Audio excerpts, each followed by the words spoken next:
From Carolla One Studios in Glendale, California, this is the Adam Carolla Show.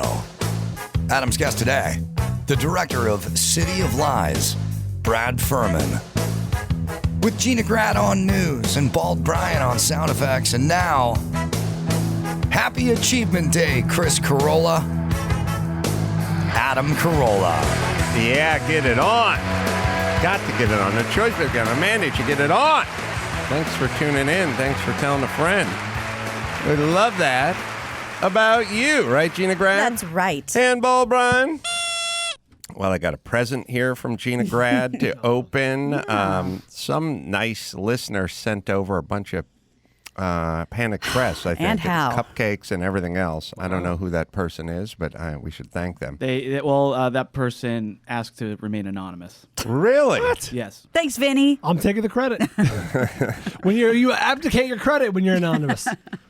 I was thinking about birthdays I've had before today, and I was thinking back on the time it was my 21st birthday, which is, I think, probably the worst birthday I've ever had. That's sad because it's supposed to be the best. Yeah, it was. Mine was exceptionally underwhelming, too. You do yours first. Yeah, I'd like to hear everyone's 20, because that's the big drinking one. I don't know, Max Zapata, here's an interesting... I've actually unearthed some audio from that fateful day. Let's drink some beers and rape! Yeah. Here's an interesting chore, Max Zapata. Okay. I would have turned 21 in 1985. I'll try to figure out what day May 27th was in 1985. But that's right. I had this recollection that my birthday was on a Friday, but maybe we're just out partying on Friday, and my birthday was on a Thursday. But either way, went out. Yeah. It's a Monday. Oh, it's a Monday. 1 in 7 Pre-partied. chance, Oh. And then is it the year before it's a Sunday? Or I'm trying to think, or leap year, or however it works. Well, Well, the year anyway. before was a Sunday.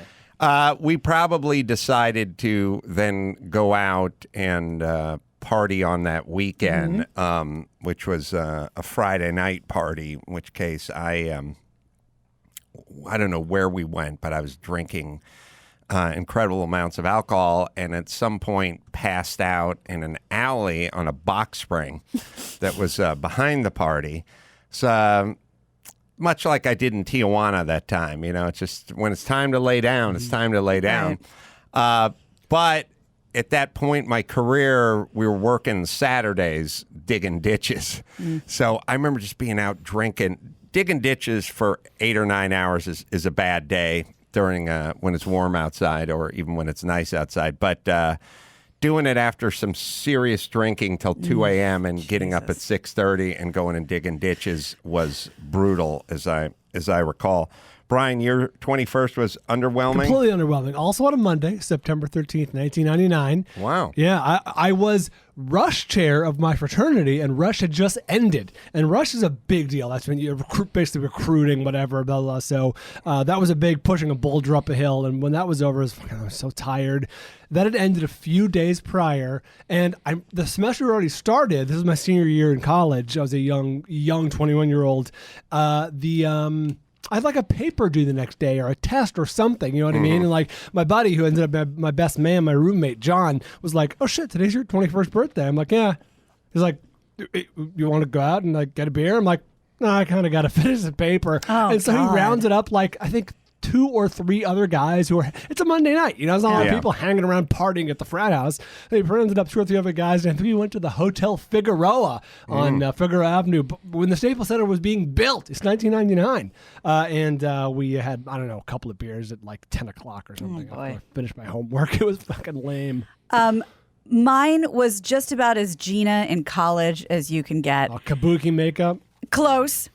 A bunch of friends went down. We all went down to Kansas City for some Mongolian barbecue. Then went to an Ani DeFranco concert. Jesus Christ. Then went back to the local bar, and I got drunk on vodka cranberry until I threw open a trash can. Nice. So you did it Thank right. you. Yeah, Yeah. nice. Is it Annie DeFranco or Ani DeFranco? Ani. Oh, really? Yes. I've been wrong about that my entire adult life. I always try and find you something that I feel like you can use. If you want it, great. If not, maybe somebody else will. If this is C's candy, I'm going to No. upset. We're going to open up this gift here that Gina had so generously, or perhaps generously. I try to find For things sure, that thoughtfully. you don't have that you could use. Well, this is. have to cut that. I'm gonna. Let me. You want me to just tell you what it is? I can see what it is. Okay. Pardon the pun. Oh yeah. I think. But there's a little trick to it. Oh, okay. It's a. Oh wait, maybe I don't know what it It's is. a velvet sack. Yeah. It's a velvet sack. That classy has a packaging. beautiful It's the worst padded unboxing video sleep ever. mask in it ever. But I'm glad you think so. For flying or for wherever, it's a sleep mask that that you can listen to music on through your Wi-Fi of your phone. Really? For the Get out of plane, that. Why I would thought you it get would. out of I that? thought it'd be nice for the plane. For August? Yeah, exactly. That is pretty cool. Yeah, that is awesome. Oh, I good. am telling everyone, first things first, there are sleep masks and then there are sleep masks. There's the little thin, wafer thin Right. ones. They're in the drawer of the hotel or whatever. That's a zero burger. Mm-hmm. Get the big nappy padded ones, which I do have a few of, but That thing's bulletproof. it's interesting. I oftentimes forget to pack them when I travel, and then I'm shit out of luck when Right. I get to the hotel. This one shall be dedicated Great. in the travel bag Oh, I'm because glad. I would only listen to it if I was in fact on a Traveling. plane or traveling or doing whatever. Very thoughtful. I'm glad Gina you Grad. like That it. was a good thought. Is there something else yeah, in this bag? this is more just because we had extra ones. I thought you might want a tote bag of me and Teresa's face. Oh yeah. We made tote bags. I his threw one in for you. jizz rag was getting old. Yeah, get Gina a copy of Daddy Stop Talking whenever her birthday is. It's quite all right. My mom already has all the copies of Daddy Stop Talking. And there's Oh, a really? card in there somewhere. Oh, there's a card in there as well. a little on brand for me. At least. Wow. Very It's not- thoughtful. I'm glad So you sweet. like it. Yes, I appreciate it. Should I open it Sure. and read it Yeah, it's, into you the know. microphone? It's on- Why not? I wasn't expecting that. That's totally fine. I have something to get to, which I kind of forgot about yesterday, but when we were talking about Matthew Perry and his dental surgery Yes. and how it sounded a little bit dubious, Yeah. I have a confirmation. Thank you for being the shit. And it's got the Golden Girls on the front. Just wanted to wish you another very happy rotation. A very happy rotation around the sun. Oh, as always, I'm deeply grateful to our, I don't know. to our, where is it? Deeply grateful to work. To work. Wow, that is a bizarre W, baby. Wow, your other W with the width, your W's are used, Gina. Are they weird? Gina, I mean, bald. Are If those? Adam is commenting are on those my W's penmanship, used? we have a problem. Oh, but wait, no, Gina, that's objectively a U or a V. Really? Yeah, well, the one in wanted is. Let yeah. me see. Wait, that's a totally And different then word than what we were talking look about. at look at width Just wanted to wish. That's or Gina. wish. Are they weird? Wish I can get down with. Hold on. Is there another? I gotta re-examine this. Oh no! There's An unprecedented there's a third. third W and the word now.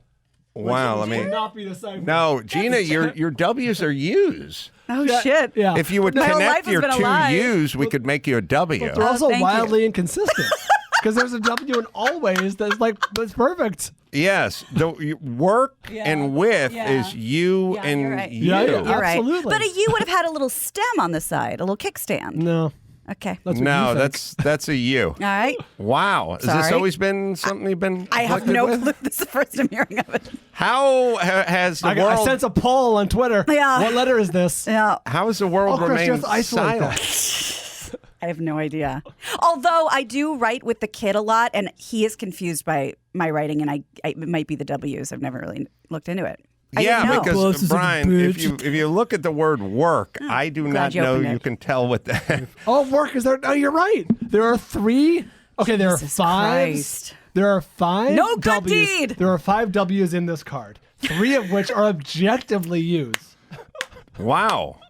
How have you made it this? Well, actually, you haven't made it I that. haven't made it that far. See, is the weird part because like under Always. That's a W. Yeah, I'm down yeah. with Oh, that is a prime always W right there. I Anyway, have nothing to say for What myself. Adam's trying to say is thank you. Great. this is touching. Yeah.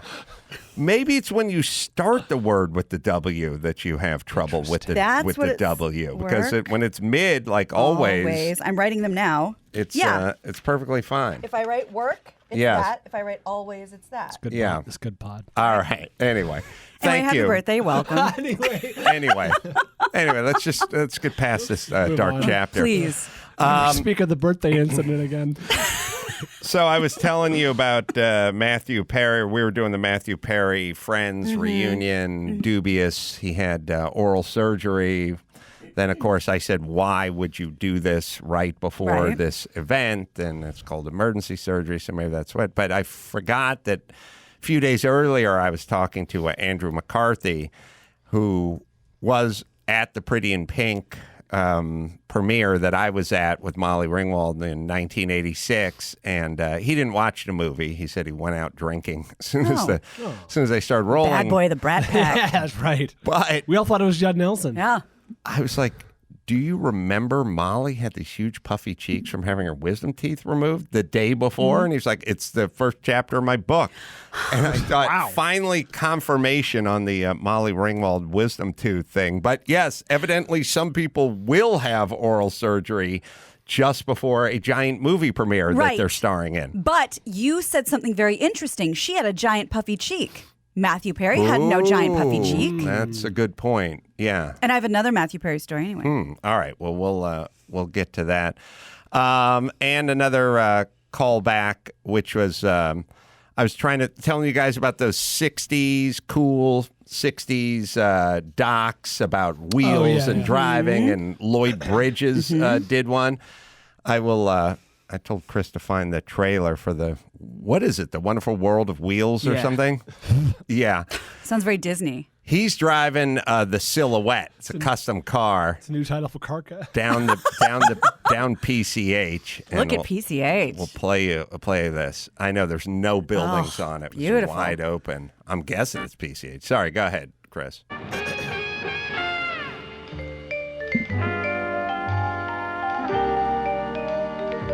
It's a spaceship.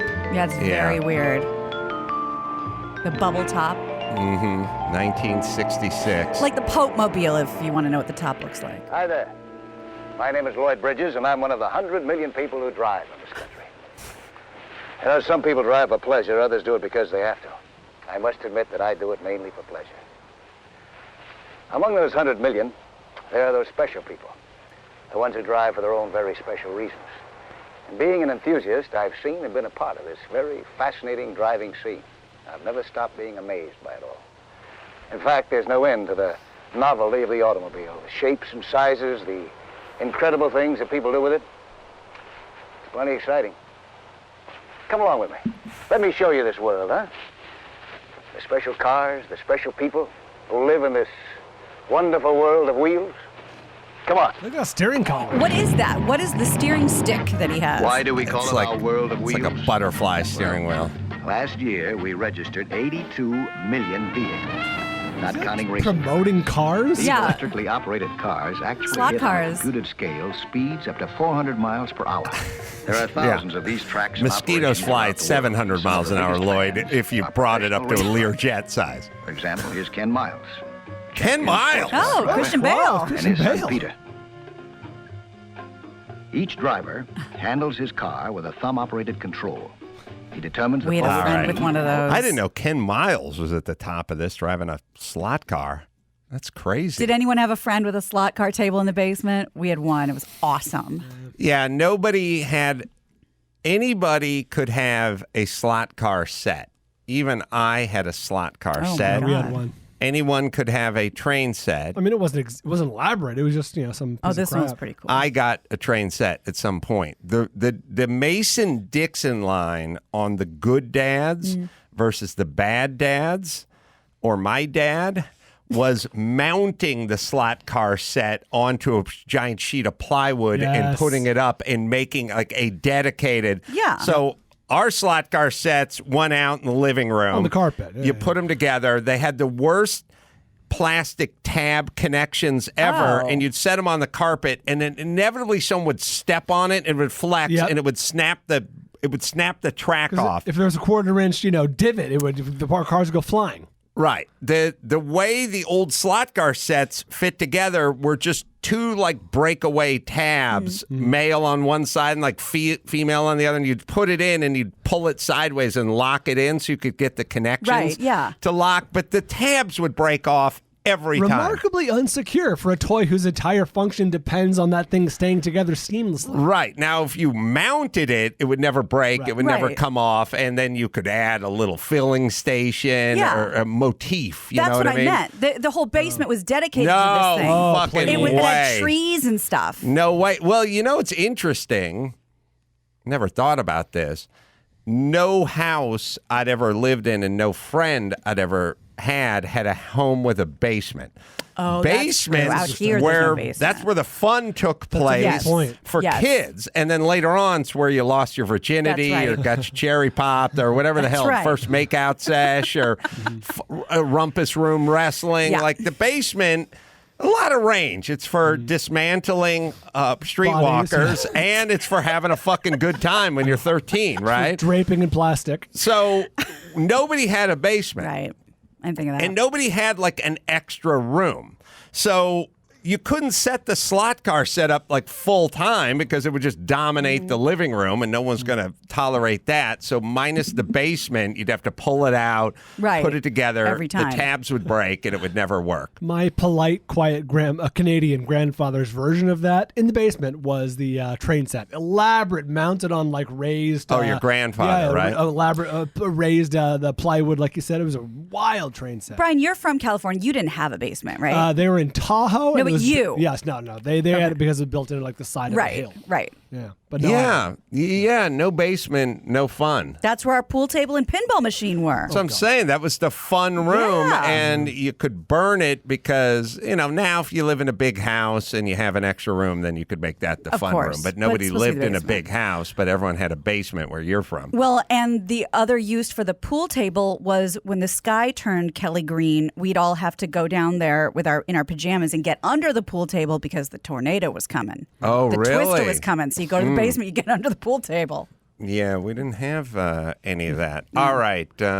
Robert from Castro Valley's got a cameo for me. Oh, birthday present. Robert? Mijo. Mijo! Hey, Ace man. Just wanted to thank you for all the great content and laughs that you've given me over the pandemic.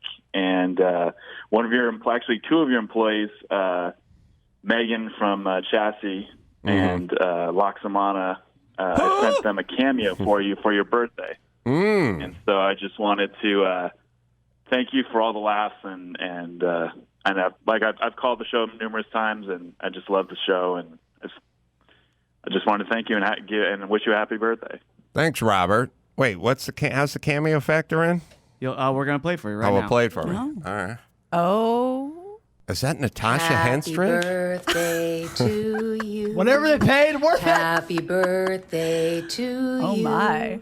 Happy birthday, dear Adam, sexiest man alive. Oh, I love her. Happy 57th birthday. Happy birthday to you. For Adam Driver.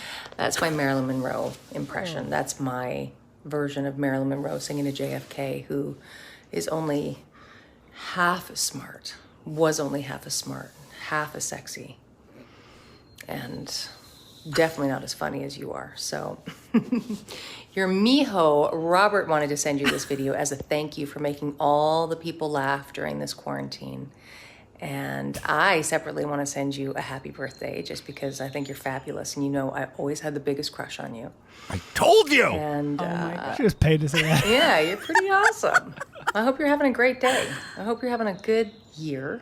And I think I missed you recently. I think we were supposed to do something together recently. What? Yeah. We're going to have to make it happen sometime. Happy birthday, Adam. Happy birthday. And also, you're welcome, Bald Bryan. Not sure if I'm missing something there with that. I'm or missing not. something there. He's missing some Been a long jizz. Yeah, seriously, made me a man. That's why Sending you a she's big sending you kiss. Hope you're really well and have a great year ahead. Oh Yeah. my God! And she was in a Nice. silky little robe. I know. Come. I was going to say hither, but I'm done. There's Just one come. part I have a question about. What am I thanked for? Probably just Yeah, for all just, of her body of all work. you've given me Yes. over the years. Yes. Yes, that makes sense. Well, The thank you was she made more, you a man. like numerous times, Bryan has said, "You made me a man." Yeah. So I was just gonna. Yeah. I couldn't officially type that into her cameo, but I tried. I appreciate that, Robert. You're Yeah. fantastic. Well done, my friend. Now, how much of her were freestyling, speaking from the heart and the bosom? Actually, it's interesting you asked that because the freestyling, I literally just put to the sexiest man in podcasting. Thank you for your content through the pandemic, and then ended it with also you're welcome, Bryan. Thank you. So that The was rest it. was Everything just- else, I was shocked in the middle. She added that all herself. Motivated. Wow. Speaking of the heart, from the loins. How much, Robert? I got to know, how much did that cost you? How much did it set you back?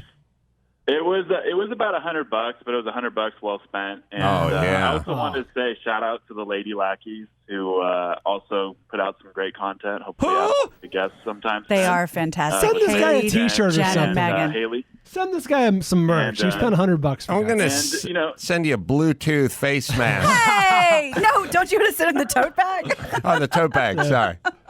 In a tote bag. Hey, Robert, that was awesome. Natasha Henstridge looks fucking good. Oh my God. Fuck yeah, time has been kind. Wow. You know what's funny is my brother said, he was like, dude, if he doesn't get a date out of this, I don't know what's going to happen. I wonder where she is. She's probably not in Canada. She these looked like days. she was in a hotel room somewhere. Yeah. She's in heaven. The angels. That was nice. Yeah. That was awesome. See the merkin hanging on the doorknob. That means I'm taking care of business inside the room, people. That's right. I don't wear a tie. Wow, the great Natasha Henstridge. That was a perfect example, Robert, of a beautifully tailored gift. Bespoke. Yeah, because I figured the guy who has everything, got to give him something that he least expects. So that was my process from the get-go. yeah, that Well is done. awesome. Thanks, Robert. That was wonderful. Thank you. Yeah, go back and watch Species, everybody. You're gonna For see one reason. 19-year-old. My buddy Robbie worked on that movie. Oh. I remember when they were shooting it. He was like a second AD on it, and I showed up at the set once because they were shooting in like Santa Monica. I think Species was shot partly in Santa Monica. It was like nearby Venice, maybe Santa Monica. I think it was like during a car crash scene or something. If you can find that, was there? It was the scene where she was like first unleashed under the world. I think there was a car crash. There or were something scenes in the between the street. nudity? Yes. And I think I caught a glimpse of her there. I was like, oh my God, it's the best looking person in the world. So thank you, Robert. That was awesome. All right, let's see. Someone's got questions about Bald Bryan and a T-cell thing. T-cell? No. What's that say? Ktel. Oh, sorry. Sorry, was it a T-cell. W? That's Kate amazing. I just Tell. got my blood work back this That's what morning. I was thinking about your blood cells, and I was talking to Drew about T cells. So Ktel, sorry. Dan, 47, Gainesville, Florida. Hi, guys. Hi, guy. So the other day, I don't remember the context, but you guys were talking about the Ktel, those infomercial records they would always sell when we were kids. But you forgot one, and Bryan in particular, I cannot believe, did not get this. What have I done? Freedom What have- Rock what have was I done? just Freedom Rock. everywhere. That was the one, like, Yeah. this. Lost Southern Rock. Yeah. On the computer. It started with Layla, and then these two hippies. Hey, man, is that Freedom Rock? Right. That was the most obnoxious one. Yeah. There was, I think we were talking about the one where we were talking about Smokey Robinson or something, but it wasn't Smokey Robinson. Temptations? It was No, like, there but was- Dad, we're listening to Smokey or whatever. All I those thought stupid that was commercials that were Smokey, was burned it in. not? Yeah, but we were talking about something that Oh, led us okay. there. Can't remember what it was, but I think Sam Cooke had one of those. Well, of course, Henry Mancini. oh, Nat King Cole had Oh, one. Thanks, Dan. Did I? See that? Yeah, I'm here. Oh, okay. Thanks, man. Thanks, guys. No, I just wanted to give Bryan shit. I figured he would pull Freedom Rock because that was always the most welcome, Dan. ubiquitous one in the late 80s. I really appreciate the confidence and the endorsement of my knowledge, but that one escaped my memory. I had Freedom Rock. Oh, you did? Yeah. Hey, man, is that Freedom Rock? Did you? Well, yeah, man. Well, turn it up, man. Did you buy it off the TV? Yes. And it was, how did you buy it? Like back then, it was like a money order, or like your parents' credit card. Like things were COD back then too. I take that back. I Cash gave my on friend delivery. money. Yeah. She paid for it. Because Yeah. there's no way I could get my parents to give me a credit card Right. to order this thing. Yeah, people So I gave cash to someone else. People forget there was a lot of modalities for payment, Right. and if you had deadbeat parents or cheap parents or whatever, they weren't going to pull out a credit. No. My parents didn't have credit cards when I was a kid, so I couldn't order anything I saw on TV. And no BMG, Columbia House, the CDs just keep coming. No, I couldn't do any of that stuff, but I would watch all those Ron Popeil commercials and all the Ktel commercials and all. Yeah, Max, you'd probably find some of those Ktel commercials from back in the day. Yes, Bryan. Speaking of species, on IMDb, some filming locations, and this is unofficial, of course, but someone lists the Santa Monica Pier as one of the filming locations, along with the Biltmore Hotel and Raleigh Studios, and USC was also filming. Back when movies would film here. That's right. When was that? Like 89 or something? Or No, 90s for sure. 90s? Oh, okay. Sorry. 95. Oh, 95. Where the hell was I? Oh, go ahead. Speaking of Freedom Rock, did you guys know that Leonard Skinner does a Simple Man cruise? Can you imagine waiting for that the boat? punchline. No, that's real. It's the Simple Man Jam, and it's on a cruise ship, and you can go on the Simple Man cruise. I feel like, Dawson, you need to investigate that and let us know what happens. Anything to avoid a plane? That's not fun. That's not fun. All right, we got one last question here from Mike, 38, Marietta, California. Mike. Hey, Adam, how's it going?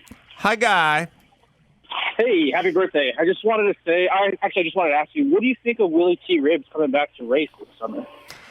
Yeah, Nate Adams over at the other shop, we were just talking about Willy T and going ahead and Showtime and doing the series with Koppelman and doing all that kind of stuff, and he pointed out that Willy T is going to be part of a CBS show where they get together a whole bunch of race car drivers and they put them on dirt tracks and they put them on NASCAR and they put them on Indy and Oval, and it's a kind of who can drive the best in all these different cars, and Willy's going to be part of it. I just did the audition for the promo voiceover for that. Oh, really? But they said in the audition that this is hush hush. Well, you showed them the Superstar Racing Experience. Yeah, I saw a trailer or something. Nate showed me the trailer. They just announced today. So. Oh, they just announced it today. All right, well, good. Good for Willy T. He's going to be going to the Indy 500 about now as you hear this. And I feel like maybe in some small part we resurrected his career a little bit. He's doing a lot more stuff, he's getting involved with a lot more stuff, and maybe that's in small part because of the doc we made. Yeah, hey, real quick, if you ever wanted to know how voiceover works, you do this audition, and then you never hear about your audition ever until it's announced that the show is on. That's correct. And then you find out someone else got the job. Hey, you have a Ktel commercial with Isaac Hayes? Fuck yeah, we do. Oh, boy, get ready, Bryan. Super bad. Ktel presents 20 sensational sounds by the brothers and sisters who made them great. Isaac Hayes, can you dig it? Oh, sorry, I think it's just Isaac Hayes the first one. The Godfather of Soul, James Brown. Love Unlimited. Main ingredient. Barbara Mason, the Staple Singers, Frederick Knight, the Shylights, Joe Tex, the Honeycombs, and Frida Payne. I don't remember this one. Joe this Simon. was on the urban station. Detroit Emerald. Superbad. 20 sensational sounds by the brothers and sisters who made them great. Say what? Superbad. That's good. No, sir. $3.99. Isaac, I didn't know you were part of the Ktel family. Yeah. Oh, okay. Is this, what's this something that's never come up before? I feel like we've spoken a lot. Sometimes. Well, all right, you're right. We don't speak a lot, but it's not infrequently. It's a good thing. Yeah, I agree. I kind of miss you, brother. I miss getting caught up. What? I'm just saying, it's, I feel like when we don't talk for a while, I feel like I miss our conversations. Yeah. Yeah, me too. I don't know. Maybe you should talk to my dad one of these days. No. You don't want to talk to my dad? No. Oh, but you can talk to him about Pop Warner football, something like that. I don't know. Well, okay, Isaac. Well, I don't know. You want to just keep talking to me then? Yeah. Okay. Well, it wasn't a ringing endorsement, Isaac. Well, all right. Well, I'll just put it to you this way. Today's my birthday. Not too shabby, huh? What? Yeah, my birthday. So I celebrate achievement days, but it is my birthday. That's good. Yeah. All right. Now you're coming around. It's good. Yeah. Gina got me a face mask. Mm-hmm. No. Oh yeah, no, she did. It's like it's Bluetooth compatible. What? Yeah. They have that now. Isaac died 12 years ago. They have that now. And she got a tote bag with her and Teresa Strasser on it. No. No, yeah, she did. Well, It's cute. nice. It's They okay. got their faces on there. No. Oh, okay. I didn't like it. Well, do you want the tote bag? Okay. I mean, I don't know. Do you have a lot of tote bags? No. All right. Well, then maybe you could use this tote bag, which is adorned with Teresa and Gina's face. It's a thing that you get when you do shop. You unravel. At the end is that. Hey, I'm trying to conduct an interview. All right. The understanding.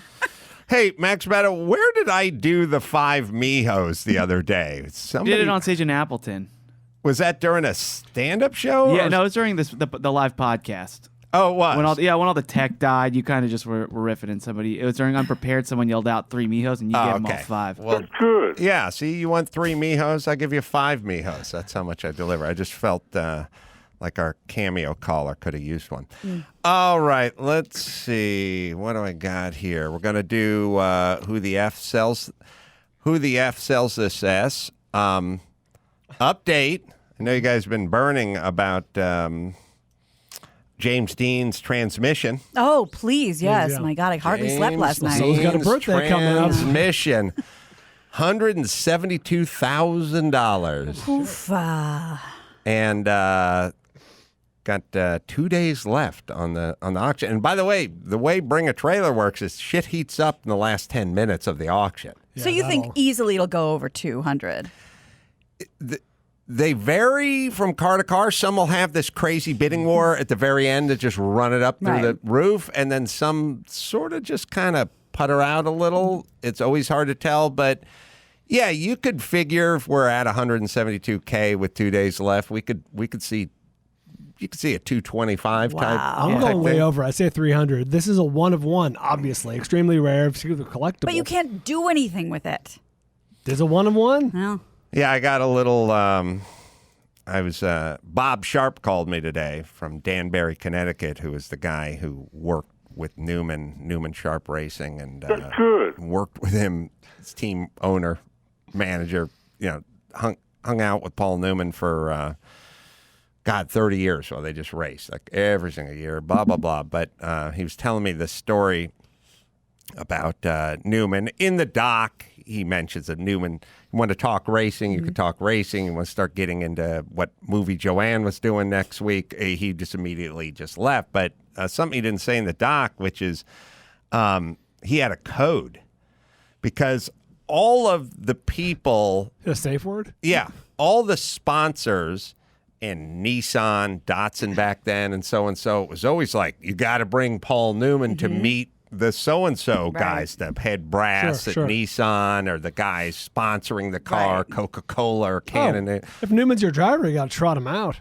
Yeah, of course, they always wanted, bring Newman in. To meet the big machers. Yeah, or we're gonna be pitching Coca-Cola or Canon or whoever, and for sponsorship for this year, will bring Paul, And I never knew this, but he had like a fake code word like you'd have on a bad date with your friend calling you or something, to get the hell out of there. My cat's not breathing. He said if they wanted to talk cars and racing, Paul would sit there for as long as they wanted to sit there and long as they wanted to talk cars and racing. If they started getting into the Academy Awards or whatever, acting, he was out. Said that he hated the sort of Hollywood world. He just didn't like any of the trappings of Hollywood and the Screen Actors Guild and the awards, and he hated all of it. And if those guys started talking about what's it like to work with Robert Redford or something, he would tell Paul Newman would tell Bob Sharp that they had to go see Gene Crow, who was the head mechanic, because they had to work on the suspension setup. Wow, he really did have a safe word. Yeah, Very I said, we specific. got to go talk to Gene about the suspension setup. And then Bob said Paul knew nothing about the suspension setup, and neither did he. But that was his sort of safe word to get out of meetings. Like that. Yeah, because he was one of the biggest stars in the world for a super long period of time. And it was also back when we had movie stars, and there were only like 5 people. We didn't have TV, movie. There were stars, and you made movies, and you didn't do TV shows, and you didn't, there was no Alec Baldwin Match Game version of this. Yes. Reminds me of Marlon Brando, who was a contemporary, obviously, of Paul Newman's, and at a certain point in his career got similarly frustrated with Hollywood and the machine and the process. And I think those guys loved acting, right? They got into it for the pure reasons. Right. And when it became a machine, it became a business, it became whatever, maybe they just got, sick and Marlon Brando is famous, it's if Hollywood's full of pimps and, thieves or whatever. Well, it's funny you mentioned Marlon Brando, because between Marlon Brando, Robert Redford, and Paul Newman, how we talk about all the time, you can't really tell if somebody in the 80s was hot. Look at their hair, their makeup looks stupid. Those 3 guys are probably the most attractive human beings in history, and it doesn't matter if you're looking at a picture from the 60s, 70s, even Robert Redford with a mustache. Well, Brando is on my handsome men list. That's right. Yeah, go to MaxPad. Go to bobsharp.com. I want to see. It's telling me to go look for something there. Let me tell you about Hyundai Tucson. As long as we're talking about cars, Hyundai questioned everything to create the best Tucson ever. Every inch of the all-new Tucson has been completely reimagined, resulting in an SUV loaded with innovations inside and out. From design to technology to safety, every aspect of the new Tucson has been improved and completely redesigned. The digital key you can do on your phone, so your phone is basically your spare key. You never get locked out. You got the 10.25-inch full-touch infotainment screen, which works incredibly well. I sat in the driver's seat for a long time. I mussed around with that infotainment screen. I was listening to all kinds of different talk radio shows and volume and everything else. It worked perfectly. LED daytime running lights, stylishly hidden in the front grille. It is Hyundai Tucson. Learn more at Hyundai.com. All right. We got Who the F Sells This S, and we'll do that right after this.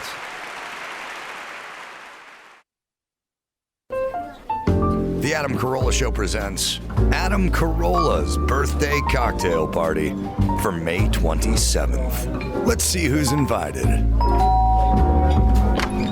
First off, we welcome a titan of industry, American shipping and railroad magnate, Cornelius Vanderbilt. American cowboy and scout, James Butler Hickok, more commonly known as Wild Bill. The 38th Vice President of the United States, Hubert Humphrey. American golfer, Sam Snead. From a couple of movies with dragons, actor Christopher Lee. Former United States Secretary of State and winner of the Nobel Peace Prize in 1973, Henry Kissinger. The director of the movie Grease, Alan Carr. Former sheriff of Los Angeles County, Lee Baca. From The West Wing, Richard Schiff. From Dirty Dancing, Lisa Niemi. Canadian folk singer of the song Wondering Where the Lions Are, Bruce Coburn. Bassist from Jefferson Starship, Pete Sears. From Susie and the Banshees, Susie Sue. From the Black Crowes, Ed Harsh. From Split Enz and Crowded House, Neil Finn. From Outkast, Andre 3000. Actor Joseph Fiennes. And from Different Strokes, Todd Bridges. Let's raise a glass of Mangria. Happy birthday, Adam Carolla. That's a murder's row of bass players and vice presidents. of who's who? Was Wild Bill the one that once shot a man for snoring? No. Oh, damn it. I do not think wish it so, was. but that was another Time Life offering about the Old West. Scrape at the bottom of the barrel. I know that's a tough draw. My birthday. I do not recommend May 27th to anyone who's thinking about going C-section out there. All right, figure out any Bob Sharp stuff, or am I making that up? He doesn't have an official website. Well, I don't know. If you Google in Bob Sharp racing, does something come up? Social media. Does he have something Account? like that? That's what he told me to do. He goes, just Google in Bob Sharp Racing or Bob Sharp something. Well, is there something in particular you're looking for? I don't know. It's just old pictures of him and Newman and blah, blah, blah. All right. We have an intro. Oh, yeah. When you're not trolling for prostitutes on Craigslist, you'll notice some crazy stuff for sale. Knife block, perfect condition, but no knives. $1, cash only. So it's time to answer the question, who the fuck sells this shit? Oh, yeah. Well, there's Bob and Newman. And you can go back up to the top. Yeah. It's the great Bob Sharp. I love that guy because he's the last person alive who answers the phone this way. If you call him, he goes, Bob Sharp here. Oh, that's old Nobody school. says their name anymore. They're all freaked out that there's Yeah. some Russian troll or somebody's trying to rip them off Who or answers something. the phone anymore? Yeah, or even answers the phone. All right, let's talk to Norman, 78, Sherman Oaks. Norman? Yeah, sir. How's it doing? Doing good. What do you have to offer? Hey. Come again? What are you selling, What are you Norman? selling, Norman? 6-pack of 7-Up bottles. Oh, the vintage. just the bottle. Beautiful. Gorgeous, man. From the 60s. These do look old. Yeah. Yeah. How did you hold on to these from then, or how did you procure these? Well, I find them in the street. Okay. And I bring them home and clean them up. And if you look for certain years, you get a lineup. You can I'm staring at a 68, 69, 70, 71, different ones. People will collect the damnedest things, so I sell the damnedest things. I love that. What were you retired, Norman? Very. How about didn't do a great job of that 401k or? I didn't bother with that. I did real estate. Oh yeah. Yeah, you don't need a 401k. You got bottles. And more. Yeah, I'm going to tell my son, hey, listen, don't put anything aside. You just get those 2-liter Pepsi bottles. They're going to be worth a fortune one day. Get the cherry Pepsi; those will be discontinued. Oh, and Mountain Dew. Clear Pepsi. Yeah. Yeah. So's your old computer going to be worth something as an antique every 6 months. What was your beat when you were a realtor? Did you work in the San Fernando Valley? I didn't work as a realtor. I just did a lot of flipping. Oh, okay. So you're financially okay, Norman? Currently, unless you want to add to that or hopefully not subtract. Well, it's $20 and you got 6 bottles, so Well, we're the talking case, about over $3 a bottle here, man. I mean, that's a little I rich know. for my blood. Vintage. Yeah, but the key word here. I'm thinking more like $2.50 a bottle. But it's got the holder too, Adam. Don't forget. The Yeah, cardboard that's holder, true. Yeah. Mm-hmm. Yep, carrying case. That's right. important. Yeah. And you think these bottles will be worth more in years to come? Probably. Mm-hmm. They don't make them anymore, so anything that they don't make anymore, it's not plastic, it's not made in China, so it's worth something. It's a piece of Americana. They don't make There silicone you go. boob implants anymore either, but I don't think there's going to be a big markup on those in Yeah, the future. that's Although right. maybe may be wrong. I don't think. If you don't need one, don't buy it. Yeah, listen. What did you advertise this on? What other bottles do you have? Well, we had Coca-Cola stuff, Pepsi stuff. I've sold a lot of different things to the studios for props. Oh, that's smart. That's the craziest one. Now, listen carefully. The craziest one I sold to the studios was, well, they bought some other things, but while they were here, they spotted a box of dirty rags that I had, from working on cars and this and that. Says, how much for the box of dirty rags? I says, you want to buy them? Yep. I said, well, I can get you some more. So I filled the box and sold the box of dirty rags. Wow. Thank you very much. Yeah, man. Found gold. You're like printing money over there. What'd you get for the box of rags? $25. Oh, man. That's good for you. That is good for... enterprising. It's quite a racket. Yeah. 3/4 of a meal at an And Applebee's. it's legitimate. Yeah. Yeah. No, listen. No side effects. What's the process? Do you just sort of catfish around the neighborhood, just troll around, looking for bottles, or where do you go?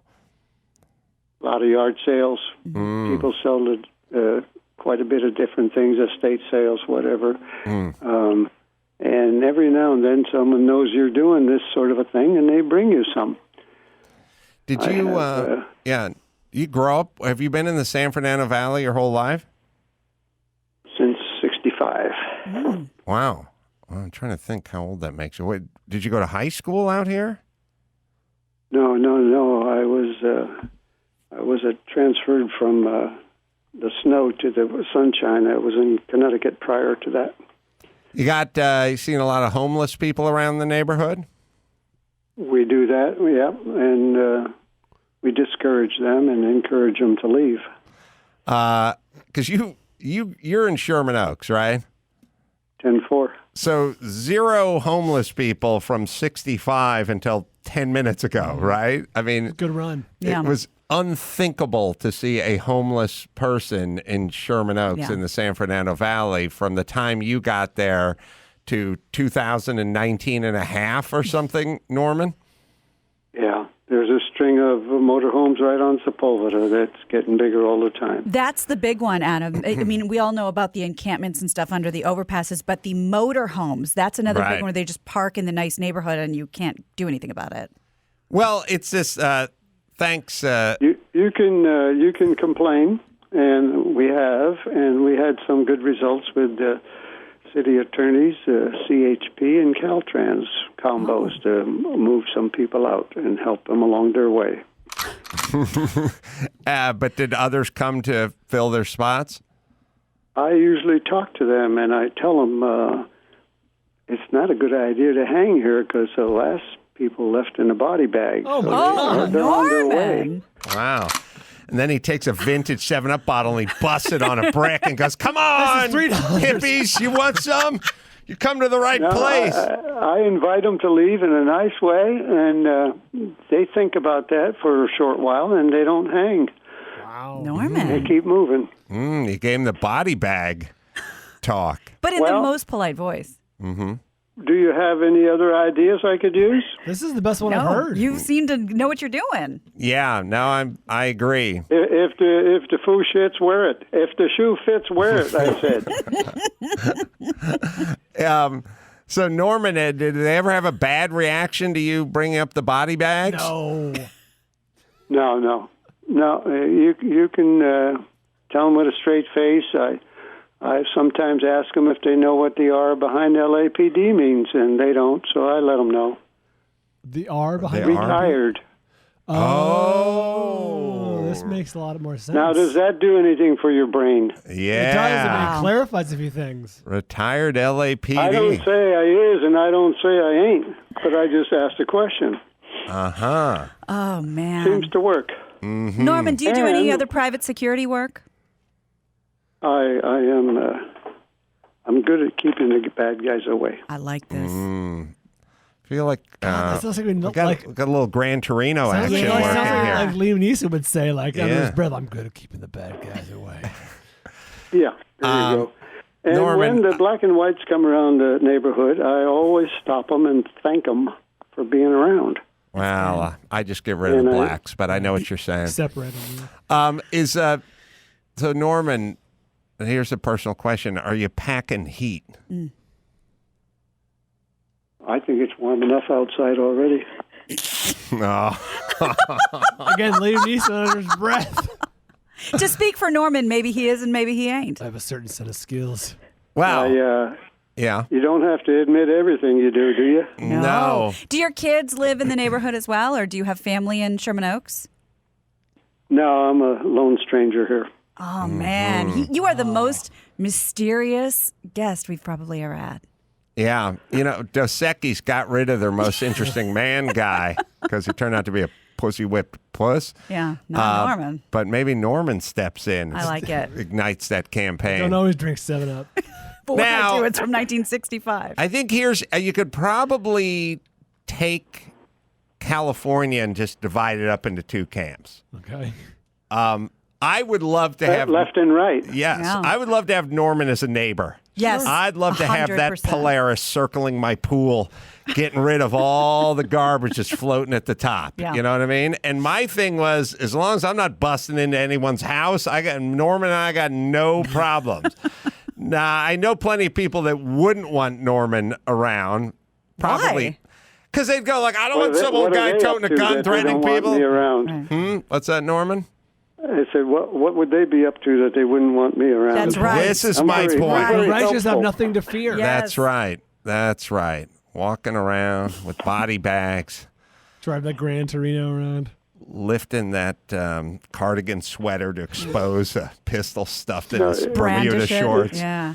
Yeah. If you yell and scream at some of these people, they don't hear you, but you give them a little insight on what might go wrong next.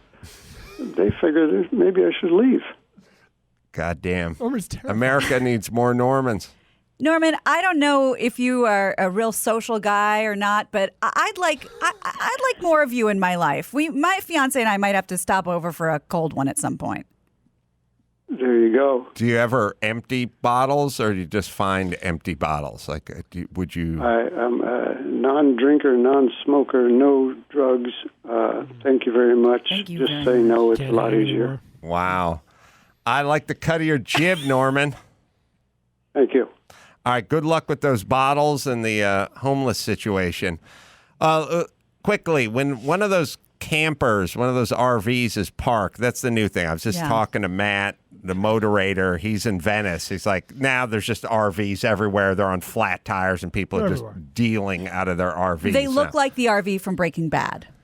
They're Yes. very Right, run right. down. Ubiquitous. Yes. A lot of them don't even run. Yeah. But they have a lot of bicycles. They seem to be also bicycle collectors. Do you ever do any door-to-door work? Do you knock on any RV doors, or you just sort of catch them on the sidewalk? I observe them. I make sure they see me, and we just have a little chat. And the next thing you know, they found someplace better. What a coincidence. I love this I feel guy. safer in the valley knowing that Norman's there. Yeah, we need you to. They probably need you down at Venice Beach. Yeah, Well, we're on the big west time. side, Norman. You're needed. Yeah, like they do that. Why- Yeah, they do. Hold on. There's a thing in nature where it's like, the nutria population's gotten out of hand. Well, then let's import the white owl who eats nutria. Right. We'll just import Norman That's to Venice Beach. He'll clean this thing up. Yeah, Norman? Do what's right. That's all. Okay. He plays it close to the He's vest. old school. I think I got Brad Furman's next movie. Yeah, I know. Thanks, Norman. Well, you're welcome. Best. I'd love to scratch his lottery ticket. I guarantee he's got a daughter living in the Bay Area who's pissed. Yeah. That much I know. Yeah. That much I know. He said he was like a lone wolf. Yeah. Except for his middle-aged daughter in the Bay Area who's pissed. Bill, 67, Venice. Oh, Venice. Oh, boy. Wow. Bill? I'm here. How you guys doing? How's the homeless situation going in Venice, coincidentally? The homeless are welcome here in Venice. All right. You don't say. Yeah. Yep. Are you okay with that? I welcome them. Really? I'm part of the welcoming committee. Like Norman? That kind of No, welcoming? nothing like Norman. No. They're part of our community. They've always been part of our community. And as long as we can welcome them, we will. Have you noticed an uptick in any sort of violence or harassment, or everyone just kind of does their thing? I live very close to what was the biggest encampment on Rose, and there was a lot of unhappiness about that. But I'll say that it was first of all, you've hit somebody who's worked with the homeless for over 20 years. Oh, I've given over 20,000 haircuts over 20 years. Wow! And so I consider homeless among my friends. So I let a couple guys who are homeless use my address for mail and things like that. Wow. So I know I've got a different point of view from Norman there, or from you, let's say, from what I can say. But I will say that the community that was along Rose, along the golf course for the longest time, it was quite unusual because there were many single women living there, unharassed. And I don't know how much you've actually thought about being on the street, but the street is a very dangerous place for women. And for every woman on the street, there's at least 10 men, and it's really hard living. Yeah. And usually, it's like being in prison. If you don't have someone to protect you and take care of you, you're really hurting. So this one encampment, I noticed, having interacted with them, that it was a safe place for women. So I don't see it as the end of the world as some people do. And they have always been part of our community. It's a very interesting And perspective. I am a home owner here, just so you know. I am not a renter. I've been in Venice for over 30 years.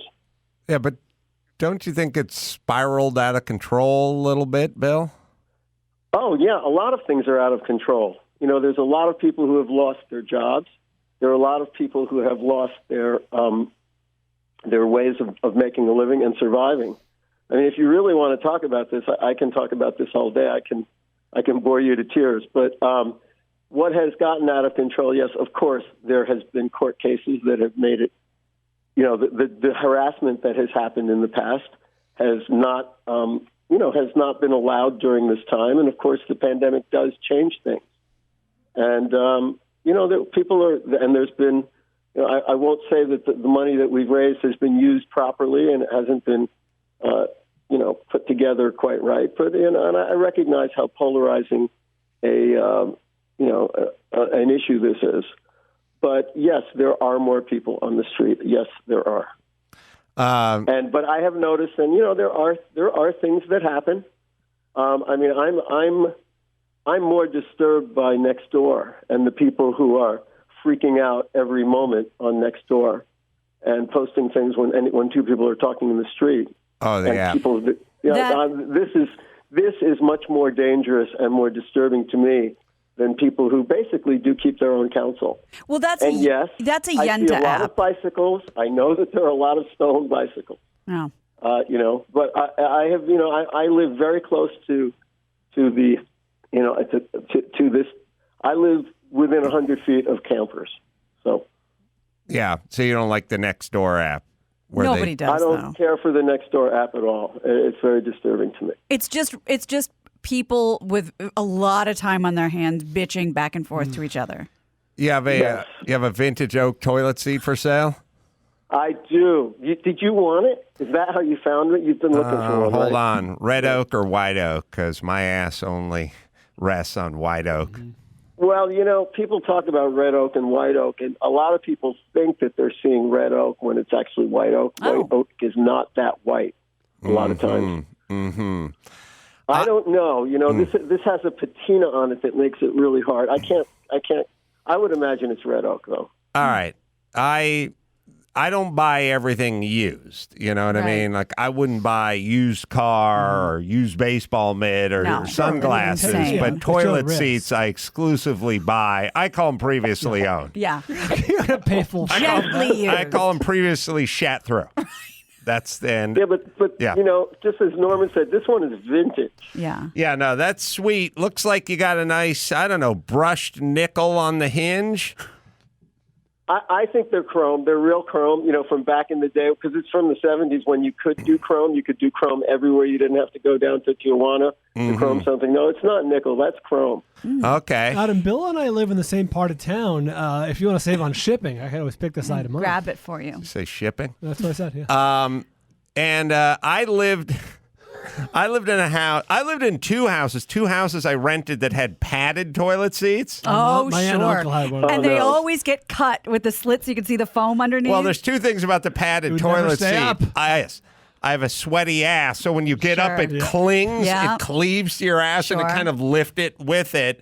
And then when you try to take a leak, it never gets past 90 because of the nap on the seat. But what you could do is depress it, push it in, let it go, start your piss, and then you're on the clock because it would start expanding and eventually, like a guillotine, come down. Mission Impossible shit, just eventually. This toilet seat looks like it could have been on a yacht. It's a very fancy toilet really seat. is. There some? Can you give us some history? It's funny you should say that about the yacht, because there was a while that it was living in a vintage trailer, like a 1962 Streamline. And those trailers have a very little space in the toilets, and they have tinier toilet bowls because you can't use that much. And so it does fit on a smaller. So it could have been on a yacht. It could have been on a yacht. Up in the game. And are you done going number 2, or why are we moving this?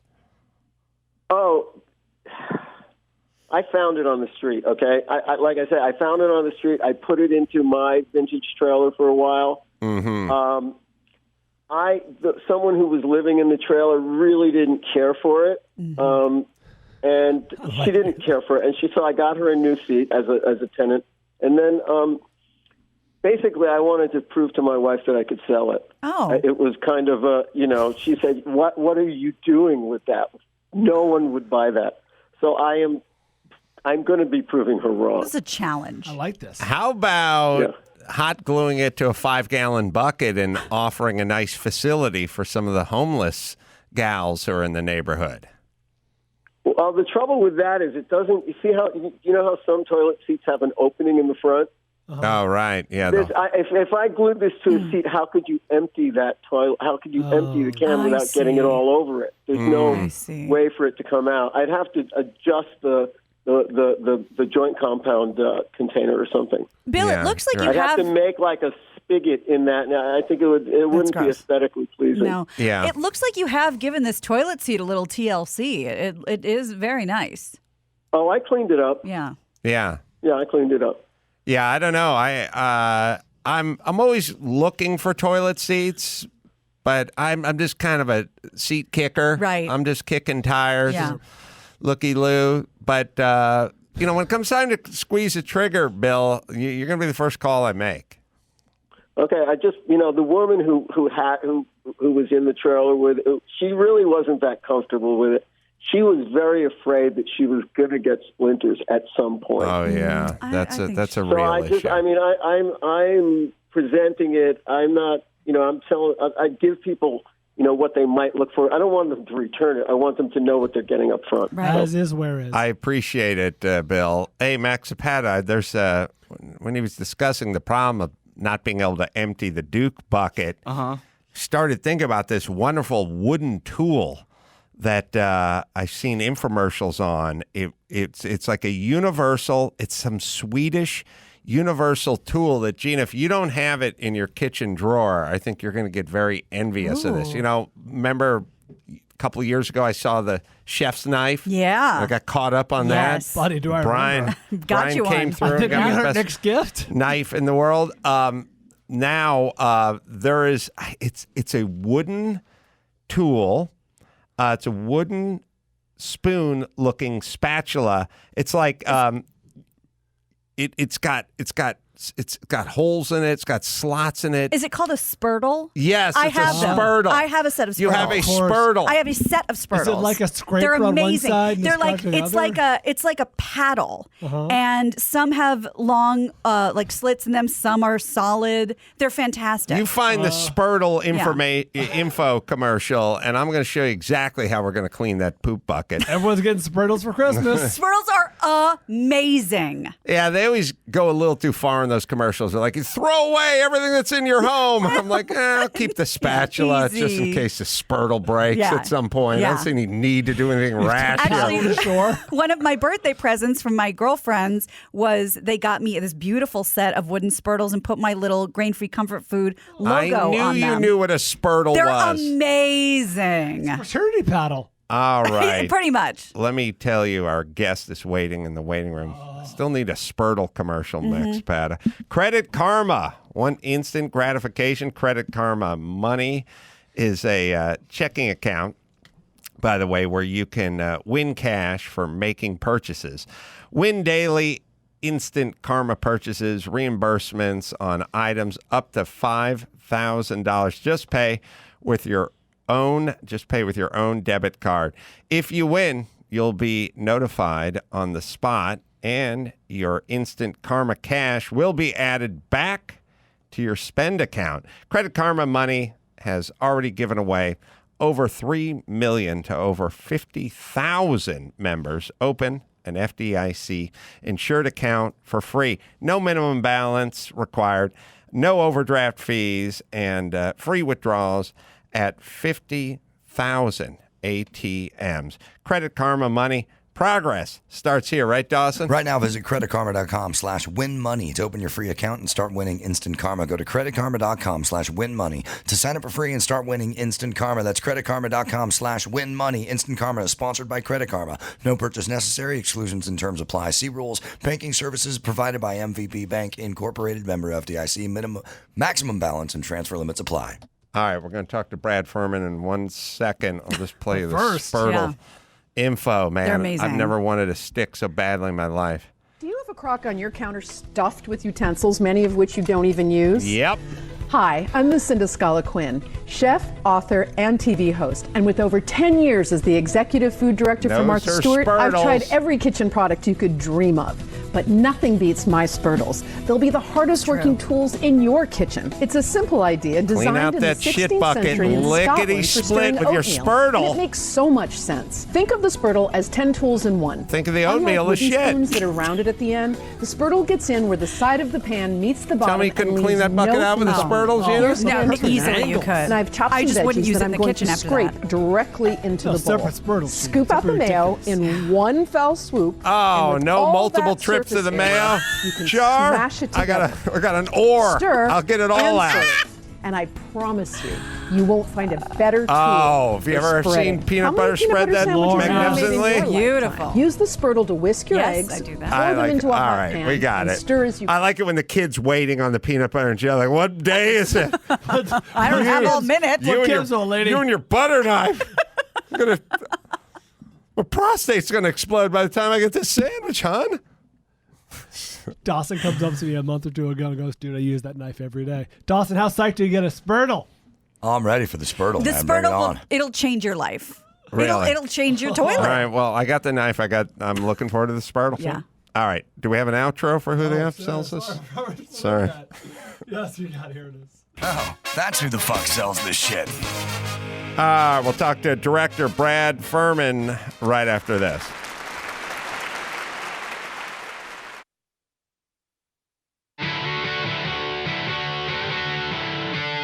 It's time to check Adam's voicemail. Hi, Guy. Hey, Adam. Whatever happened to ESP, extrasensory perception? Remember when we were young? Half the population had it. Haven't heard about it in over 20 years. Get it on. You can leave us a message at 888-634-1744. Blame Uri Geller. Brad Furman has joined us. The movie City of Lies is available to rent on video on demand right now. It's got Johnny Depp and Forrest Whitaker in it as well. I saw the trailer. I couldn't download the movie and watch it last night, but I think Bryan saw it and Gina saw it. It's a very interesting story. So should we get into the story and then we'll get into the nuts and bolts of the movie? Sounds good to me. So I've always heard about Biggie and Tupac, and they were shot, and It always seemed weird to me that Biggie, they're both shot in these crazy visual places. I don't mean visual. I just mean the Densely populated. Peterson Automotive Museum is right in the middle of Los Angeles. It seemed to be, you couldn't shut your headlights and get on a dusty country road and make your escape. You know, I don't. It's unclear why these weren't solved murders. Do you have thoughts about that? Yeah, I mean, it's pretty unimaginable. Randall Sullivan, who wrote the book Labyrinth, which is the basis for the film, was sort of the opening of the door to this. And then we did our own full reinvestigation into the case. But it goes all the way up to the LA Police Department and the history of politics that preceded it. And when you get into a level of corruption and a failure of institutions at that level, equally applicable to the city, there's reasons these things aren't solved, and certain people don't want them solved. So it's pretty unimaginable. Well, let's talk about that. Who wouldn't want them solved? There were some legal restrictions about some things I couldn't put in the movie, so I was very careful with that. But for the most part, it pretty much unfolds pretty clearly in the film, and we get into it pretty heavily. A couple of inside horses. Yeah, the movie does a good job. It reminded me a lot, Brad, of Zodiac, the David Fincher movie, where obviously there's no conclusion per se, a traditional movie conclusion where, oh, this is the guy who did it, this is how it went down, and now the good guys win. It's by its nature, it's kind of unsatisfying, which is a pretty bold choice, honestly, like filmmaking wise, but it does a really good job of suggesting pretty clearly what was going on, who had stuff to hide, who had skin in the game, and you're left to draw. A smart person can draw some pretty clear conclusions. Well, Russell Poole was the lead detective on the case. Sadly, he's passed. Russell was really pushed out of the force due to his theories, which implicated LAPD officers. And, that's not something they wanted to hear at that time or place. So, he was moved out. But it was pretty fascinating to me because the FBI was actually investigating the LAPD. And after they were investigating him during and then after his tenure. And essentially what they found out was that Russ Poole's theories, which the LAPD at the time said were inaccurate, were actually not only accurate, but they were the FBI's theories as well. So I've worked very carefully with a guy named Phil Carson. And, look, it's a movie. It has its limitations in time, but we've done a lot of things outside of the scope of that into diving into, what's in the world beyond those 90 minutes. Where do both cases stand today? But they're both just unsolved, open cases. You can leave them open. Therefore, it's a way of the department and the city to not allow for, further lawsuits and things against them. Because you can say, well, I'd love to answer that, but it's still an ongoing open investigation. They could say that forever. Exactly. Yeah, it's this wild stuff. Well, why would who would or why would, or we don't have to mention names, but I'm naive. And first off, who would want them dead? Who, and how connected are they? It's interesting. There's a lot of theories on whether the hit that happened to Big was supposedly meant for Puff at the time. Sean Combs had a lot of problems due to an incident in Atlanta years prior with Suge Knight. And subsequently, what the book outlines and is also in the movie is that Suge had strategic relationships with off-duty officers that were working for him during that time, but that they were actual LAPD officers. They were just moonlighting for Death Row and Suge. And Suge had incredibly intimate relationships with the LAPD. So a version of that would be like he had them in his pocket and, he was involved in the orchestration of having Biggie murdered and or Puff, and Biggie was the second choice. I mean, all that literally doesn't matter today, obviously, because Christopher Wallace lost his life and there's family and friends and all these other people, because we forget in these icons to humanize them. And this is a man who lost his life due to murder. But it's literally that twisted, that dark. That's why the book's called Labyrinth. I don't think the city was like, we want to murder this rapper. No, I think, Suge had his plan and so did the others involved. And, then it got tied to the city because they used off-duty officers to pull it off.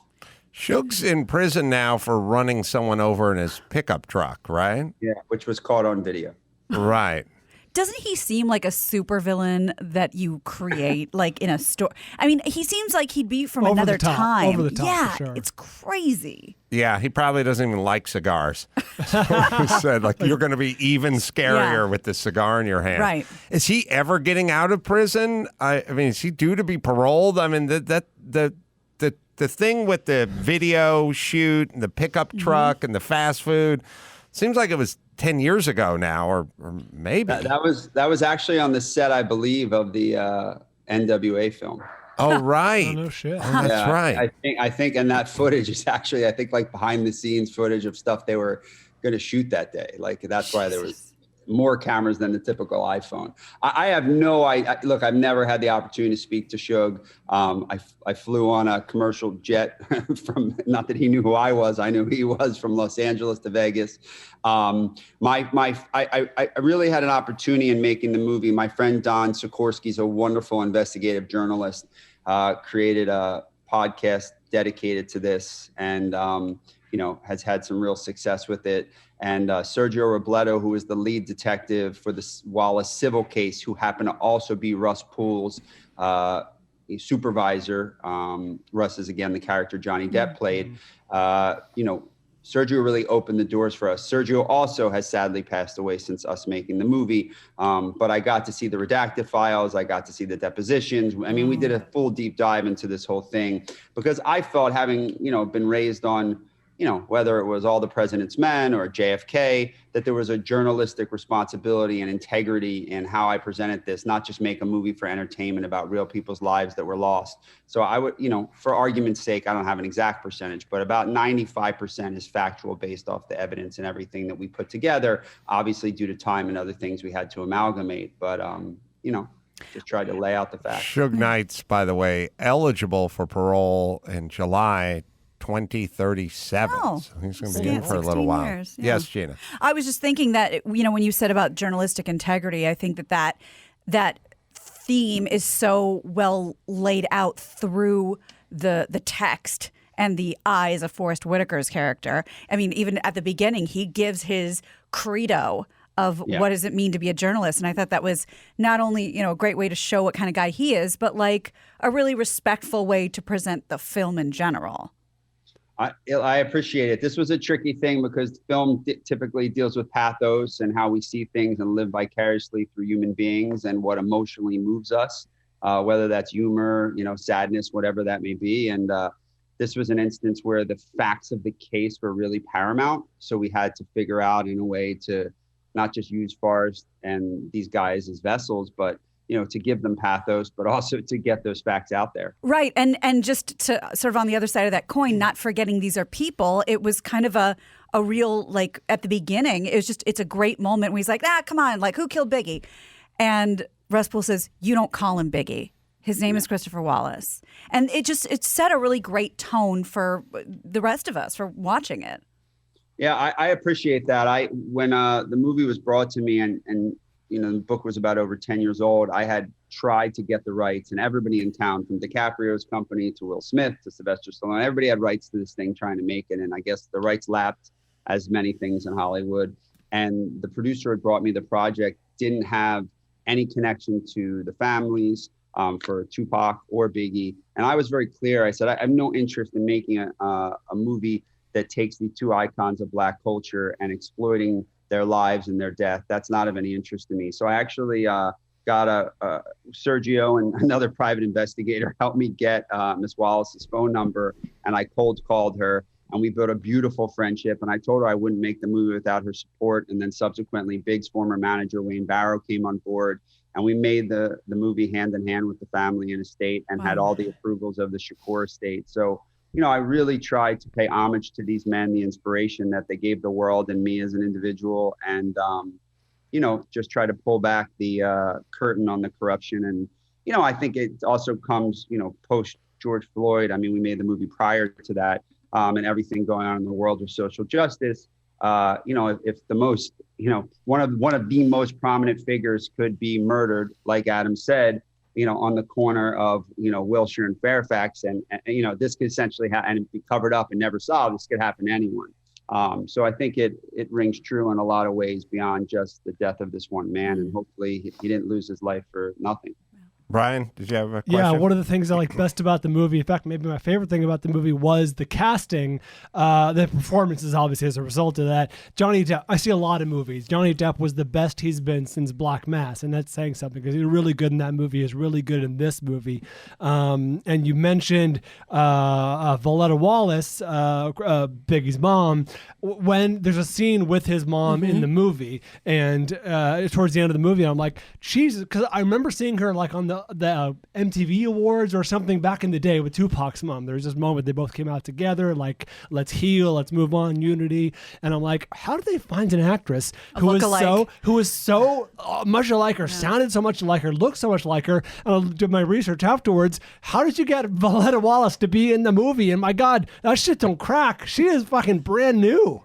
Yeah, she's an amazing woman. You understand why Christopher had such a strong leader in his life to inspire him to greatness. I asked Miss Wallace in our early friendship, would she be in the movie and play herself? I wanted to do that to humanize Christopher in the movie, to add gravitas to the film in a lot of ways. She laughed at me and said, I'm not an actress. Angela Bassett's an actor. She's played me before. Go to her again. But, I was relentless in my quest to, take this a little bit out of movie land and ground it in reality for people. It was something, as I said, with the facts and all these things I was really sensitive to. So eventually, I guess I won. I don't know. She's such a beautiful, inspiring human being. And she was good. She was good on screen. Yeah, that's what I said. I mean, it's... Look, I don't know. I think there's some big things for me ahead in the future, but I have to say nothing will be more emotional, moving, or powerful than being on set, telling that story with Johnny, Forrest, and Miss Wallace. Because again, I got, Megan Poole behind me, Russ Poole's wife. Russ is no longer here. I've got Miss Wallace on set shooting a scene. Her son was murdered. I mean, the gravity of all this did not, it was very clear and evident. While we're throwing out names, can we please not forget about one of my favorite actors, Shea Wiggum? Oh, I love him personally. I mean, he's the first face I think we've seen. I was like, oh, shit. Oh, I'm excited. He was great. I thought you were going to say Peter Green. I'm like, Peter Green's back. I love Peter, too. Shea, I saw years ago in All the Real Girls. And, oh, my God. I've tracked him forever to want to work with him. I got him to be in Lincoln Lawyer, which I was really proud that he did me a favor. And we subsequently, I always try to work with the same actors again if I can. And when I got the script and it said Frank Liga and the incident in the opening with the shooting, I was like, oh my God, that's Shea. I wrote it right on the script. And thankfully he was available and down to do it. So yeah, he kills it. He's awesome. I always give credit to the actors, I got to pick the right ones, but they do their thing. Well, I don't want to name drop, but Peter Green and I were in a little movie called Judgment Night. That's right. With Emilio Estevez. Famously. Oh, nothing. I saw it in the theater years ago. Yeah, well, you probably missed me because I was a stand-in for one of the low-level bad guys.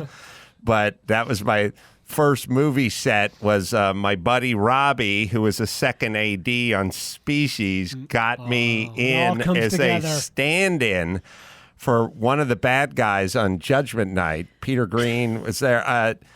Dennis, Dennis Leary was the lead bad guy. Oh, that's so good. Peter Green was kind of backup bad guy. Right. My guy was like ninth banana in the bad guy.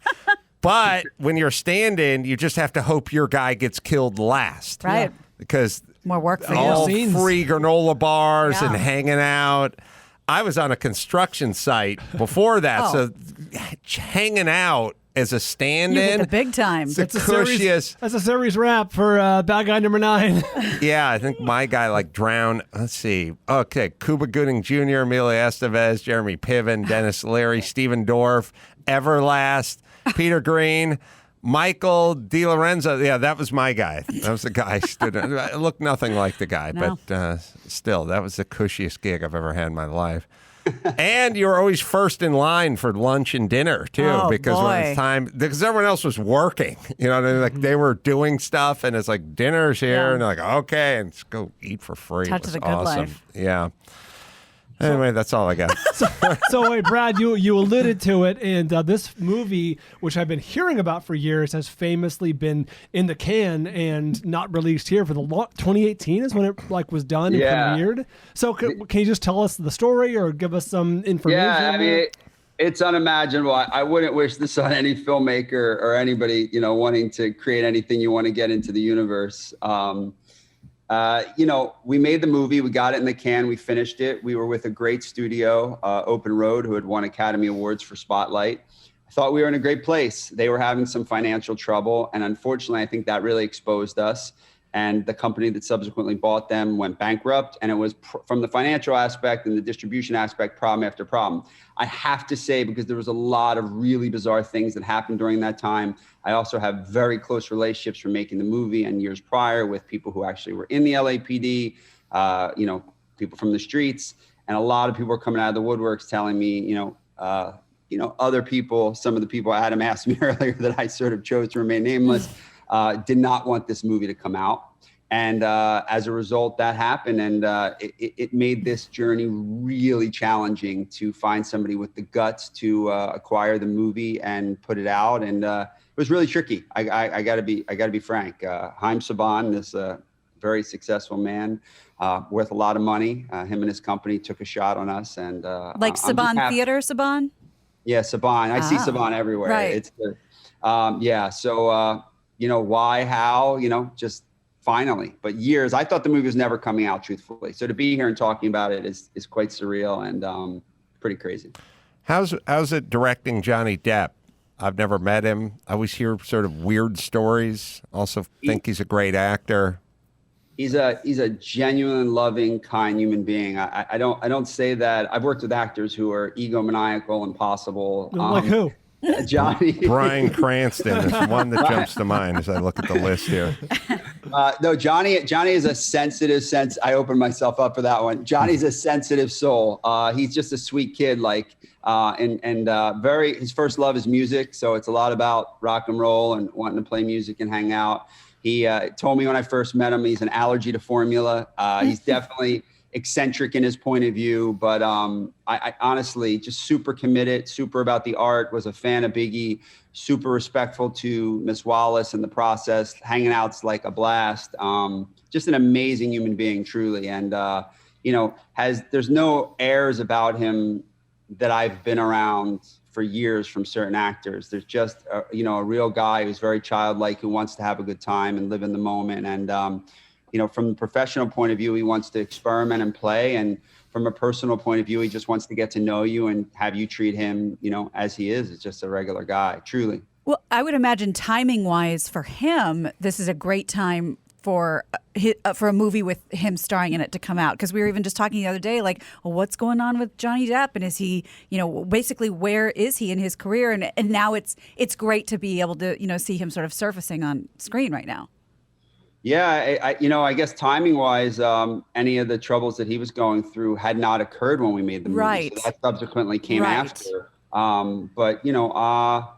I really, there's a process in getting these movies made where you have to get a particular actor that triggers the foreign sales and they're worth a certain value. And it's a crazy process. And you end up a lot of times having to compromise. And this was an instance where I felt the role of a police detective, we've seen it 1,000 times, probably would be pretty straight and and narrow in the perspective. And I thought Johnny would bring that eccentric, fun, unique point of view to it, and he did. And he was my first choice. I probably every director who comes on your show says something like that, but truly, he was my first choice, and I got him, and I feel very blessed to have got him. And if this movie helps get him back on the big screen, I mean, he's one of the most gifted actors of our time. So yeah, it's funny you're talking about foreign and international sales, and I just realized every A-lister is going to have to learn to apologize in Mandarin before we begin shooting.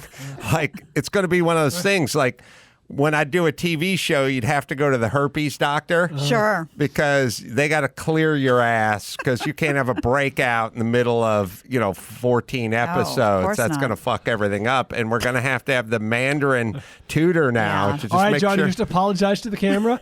Okay, but what am I apologizing for? Well, Doesn't matter. Put it in post. By the way, just a little fun fact on that. Someone tweeted us that John Cena had learned Mandarin for wrestling. Yeah, to publicize WWE. For the other market. That's why he was so fluent and sort of effortlessly Such an doing old that. trope, the wrestlers and their Mandarin. Right? It's tale as old as time. Yeah. Jesus Christ. So what about you, Brad? Because I'm looking down and I've seen you've directed a lot of interesting things along with videos and, Justin Bieber videos and Zendaya videos and stuff like that.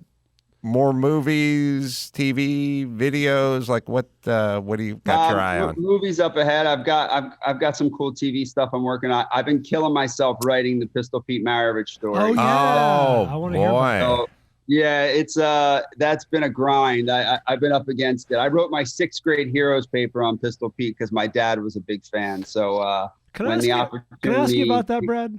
Yeah, I want to ask because I love sport. I love movies. I love sports movies. But the challenge with especially basketball movies is the casting, right? You got to get someone who physically is 6 foot. What was he? 6'5", 6'4", something, whatever he was. Yeah, this is a tough one. Yeah, it's a tough one. You got to find someone who can play. You know what I mean? Like you got to find someone who physically fits the part. Like it's a challenge. How is that going to go? How is it going? Do you have anyone in mind? I've tried to not think about it. Thanks, Bryan. Black Swan, when you watch that and you see what Natalie did with ballet, it's impressive beyond imagination. Spike was faced with that challenge with He Got Game and Cass Ray Allen. Who knows? I had a friend call me up yesterday. I don't know if I should say this. He's like, you got to cast Machine Gun Kelly for Pete Maravich.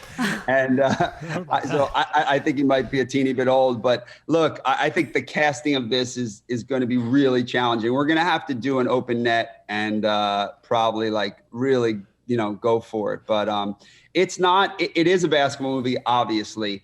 But it's a dark story. It's an inspiring story. It's a story of father and son. It's unique. I'm very honored and proud to be a part of it. But that's where most of my time lately has been going. I wonder if we've gotten to the point. Sorry to interrupt. There's just follow up. I wonder if we've gotten to the point now technologically. Remember how in the Harry Potter movies, right? They made Hagrid humongous, but he's he's a normal sized dude. I wonder if there's some digital something that we can do now to take a good 5'10" actor and make them reasonable. Well, if you hire 5'11" actors to play forward on the Knicks. I remember, I think I saw Pistol Pete play in one of his last games in the nosebleed seats in the Forum out here, they were playing the Lakers. And so Pistol Pete Maravich was this white player who just... Mustard was off the hot dog. He never blew the cha-cha. He don't know if I'm following. He was playing like a brother on a schoolyard. He shot the lights out. Not like Bob Cousy would have played. And you can Google him. So he just shot all the time and was all over the place. And volume scorer. Volume scorer. I think he died in a gymnasium Pasadena, shooting a basketball or something, right? At a pretty young age, right? Yeah, at age 40, sadly. Yeah. Yeah. He was missing a ventricle of his heart. No one knew. Times were different back then. Did we he had ever retired show from that basketball. on the show? Sorry, did we ever look at that clip on the show of somebody? No, he This died. is a different guy. We have looked at a clip of that happening. He died a while back, but not Hank Gather. The reason people are. Well, first off, Machine Gun Kelly, who's being pitched to you, right? Was it Machine Gun Kelly? All right. Well, a couple things. I have some insights to that. One is you got Pistol Pete, you got Machine Gun, so you got to fit there already. So there's a little kismet. He was born to play. There's a little kismet. But if you're a religious watcher of the show TMZ, you will see that Machine Gun Kelly was on the basketball court doing his Pete Maravich. Oh, no shit. on an episode that ran yesterday or the day before. So somebody must have seen that and seen that he had some ball handling skills. There you go. And said, and he's tall and lanky, That's and true. you know, could definitely pull that one off. So are you done with the script? I'm close. I'm like a week or two away. First draft. And I'm reading here that you played with Kobe Bryant back in the day. I did, yeah. And you were a Division III basketball player at NYU. Mm-hmm. So yeah, I did that as well. So basketball's obviously near and dear. What's the Kobe connection? Well, grew up in Philadelphia, and then I played Narberth League, which is usually at most of the leagues I played. That was just a sort of a smaller one, and Kobe lived in that area out in Lower Merion. His dad coached us summer league my junior and senior year. Kobe was in 8th grade, and then my senior year he was in 9th grade. I think I have that right. You know, it was an interesting time. You know, he was amazingly talented, but having played with guys like Rasheed Wallace or Alvin Williams or Cuttino Mobley, he was still, you know, Kobe was really young. He didn't really come into himself until he was in 10th grade. And he was young, so there was a level of immaturity too, which, you know, made things a little more difficult. But I reconnected with him because he was a huge fan of the Lincoln Lawyer. We were both in Los Angeles. He was very competitive and very genuine, and I think he left us all a great legacy about leaving everything on the floor. You know, he left. I don't think he would have achieved the greatness he did if he didn't give everything to the sport he gave. So it's a great legacy to leave behind, and obviously a horrifically tragic story. But you know, I'm honored with the opportunity. I didn't realize it at the time. You know, it was also just respectfully. You know, I grew up a fan of you know, Jordan, that era. Jordan being the greatest ever. Obviously, being from Philadelphia, Charles Barkley and Julius Erving, but Jordan was defining. And so when Kobe was, you know, achieving greatness, it was very hard for me to contextualize him in the space of being one of the greatest of all time, because I had played with him when he was a kid and he drove me crazy. So that was always very hard for me, but I got over it and really appreciated his success. And it's unimaginable that he's not with us today. It's pretty tragic, obviously. Yeah, it's interesting when you know somebody or you're close to somebody. In a way, you get a slightly more distorted vision of them. Yeah. And you know, Jordan and Dr. J, these were bigger than life giants for you growing up, and no one could ever eclipse that, even if someone actually may have been eclipsing it or coming pretty damn close. I mean, I think.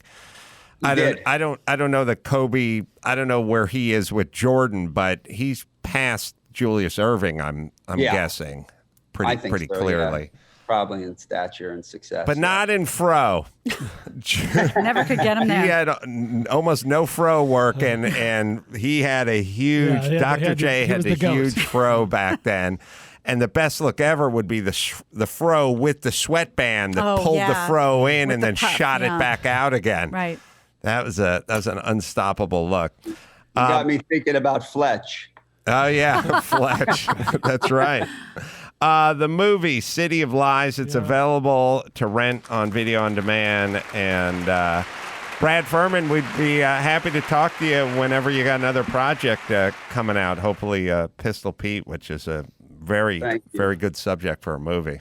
I appreciate it. I've been a fan dating back to Loveline. So, you know, you had a lot of fun listening to that stuff with you and Dr. Drew. So I was excited to come on and chat today. I appreciate you guys. Well, thanks. And if you permit me, I could like to throw my hat in the ring for Pistol Pete's dad when he was in college. Pistol Pete, you're no star in this house, boy. Oh, you may be big time in college, but around here, you're just Peter Maravich, and the garbage needs taken out. Yeah, you used to be Shotgun Shelly, and now you're just an old man. That's right. So listen, Pistol, I'm not one of your coaches. You can boss. I mean, I'm just giving you the flavor there. Consider but, you this know, a cold submission. No, Pete's perfect. dad. Yeah. Thank you. I'll credit you on the writing for sure. I'm 6'2". You know, I wouldn't need the apple box for me. You know what I'm saying? Perfect. Thank you guys so much. Oh my God. Thanks, Brad. Yeah. I think I smell my pies burning. Thank you. Yeah, you can find Machine Gun Kelly is on we're scrubbing through TMZ from 2 days ago. I think it was like 2 days ago. They were talking about him putting it up there because he wanted to like throw his hat in the ring for Space Jam 3 or something. Okay. I don't know. Bryan, where do you stand on Space Jam? Because we are very much trying to get the kid into Space Jam. Yeah, thankfully, kind of like Goonies, Space Jam eluded me as a kid, so I have no nostalgia, no interest whatsoever. I think you'd enjoy it now. Come on. It feels... You know how I don't like dusty movies? Yes. Desert movies? Yes. This has a feeling, an off-putting feeling to me. Why? Because it feels so 90s or something. But that's what's so much fun Maybe about that's it. what's fun The original about it. felt very very forced 90s. to me. Very, very Yes. like this is foisted upon us. Yes. You're no fun, man. All right. Let Marvin me the tell Martian you. playing basketball. Let me tell you about ZipRecruiter hiring for spring. Maybe you need someone to wear many hats, or you have a simple position to fill, but it's taken forever to find a great fit. ZipRecruiter can help you find qualified candidates fast, and now you can try it for free at ZipRecruiter.com/Adam. Whether you need to hire a nurse in Nebraska or an attorney in Alabama, it's alliteration here, people, or a mascot in Missouri. ZipRecruiter's matching technology finds people with the right experience for your job and actively invites them to apply. It's so effective that 4 out of 5 employers who post on ZipRecruiter get a quality candidate within the first day. It's ZipRecruiter, right, Dawson? From accountant to zoologist and everything in between, ZipRecruiter makes hiring easier. And right now, you can try it for free at our Only Our Listeners Get It link, ZipRecruiter.com/Adam. If you go to ZipRecruiter.com/Adam today to try ZipRecruiter for free, we get credit for sending you. Once again, that's ZipRecruiter.com/ADAM. All right, you got All right, so this is Machine Machine Gun Kelly. Kelly's Instagram. He posted it with the caption, "This is my Space Jam audition tape." Yeah, see? Oh, look. You guys little would know half-court all this shot. shit if you watch TMZ. That's true. Showing his handles here, there, some dribbling. Cool move, gets it. Drains the deuce. Spinning the ball on his finger. Oh yeah, I could see him as Pistol Pete. He's done a little acting. Yeah. All right. We'll take a quick break. Come back with the news right after this. Give me the news with crack. News with Gina Grad. Breaking, viral, weird crime, protest, politics. Give me news with Gina Grad. Stuff they saw on TMZ. Joe Biden, Kamala. Beat news with Gina Grad. The news with Gina Grad. Well, we have a couple of stories from the Karen desk, but let's start with this one because the video is just mwah. A video of a woman demanding to speak to the manager of the airport after being tackled by a security officer for entering a restricted area. That has gone viral. The clip, originally shared on TikTok by user Kevin Durio19, shows, and we'll watch it in a second, shows the woman causing a scene at the airport before she's shut down by a fellow passenger over her behavior. The clip starts off with her arguing with an officer and another staff member outside of what appears to be a terminal gate with the big glass enclosure. The passenger filming the video then points out to the woman that he saw her run through the door where she was not supposed to be, then makes fun of her, saying boo-hoo, which sets her off even more and has now blessed her with the moniker Boo-hoo Karen, and this is why. He threw me to the ground! My name is Terry Ann Booz! I'm running the manager of the fucking airport here! That's Who not saw him choking? Who saw him choke me to the ground? Who saw me? I saw you run through the door when you weren't Oh, supposed no. to. He And choked I saw me him to push the it out the ground! Don't engage. I'm pretty sure you're mistaken. In a dress! Boo-hoo. Boo-hoo. Oh no. Oh no. You fuck off! Not helping. I want the manager of the airport here! She doubled down to manager of the airport? I love it because, the joke with Karens is they all want to talk to the manager. I want to talk to the manager. I want to speak to the owner of that plane now. Mr. Boeing? Yeah. Out there. So good. So wait, she ran into like that vestibule. Yeah. Where clearly you're not supposed to. Yeah, and apparently she was taken down, People, according to her. I don't. I get we're sending a mixed message because people are stomping on hoods of cop cars and no one's really doing anything. But you don't get away with anything on an airplane or in an airport. That's right.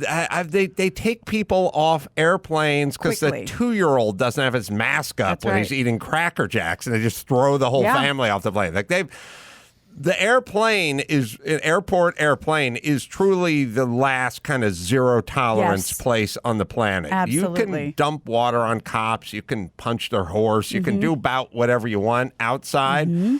That airport is a high security prison. Yes. And you start crossing lines. I mean, there's no, let me just scoot through the exit. I'm going to hop in there. Just got to say something to a friend of mine or something. It's zero tolerance for everything all the time.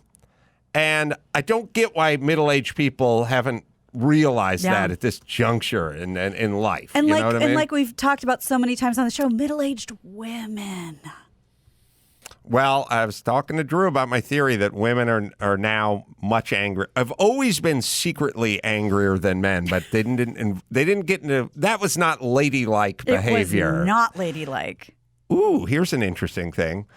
I wonder with all the pronouns and all the trans whatever, if we're just getting so blurred out that it's like there is no ladylike behavior. There's just behavior. Yeah, ladylike behavior is cisgender. That's right. Right. Yeah. Well, but I don't know why anyone would do any, maybe, staying in front of a Costco, you could get away with something. There is no, I'm just going to get back in my car and leave this airport now that I've crossed it. Right. They don't I'll let take you my go. business elsewhere. Right. There's just nothing you can't go to. I mean, I've tried to get through customs in Canada 2 times and been destroyed. Like, you can't do anything in that place. You've been told to get.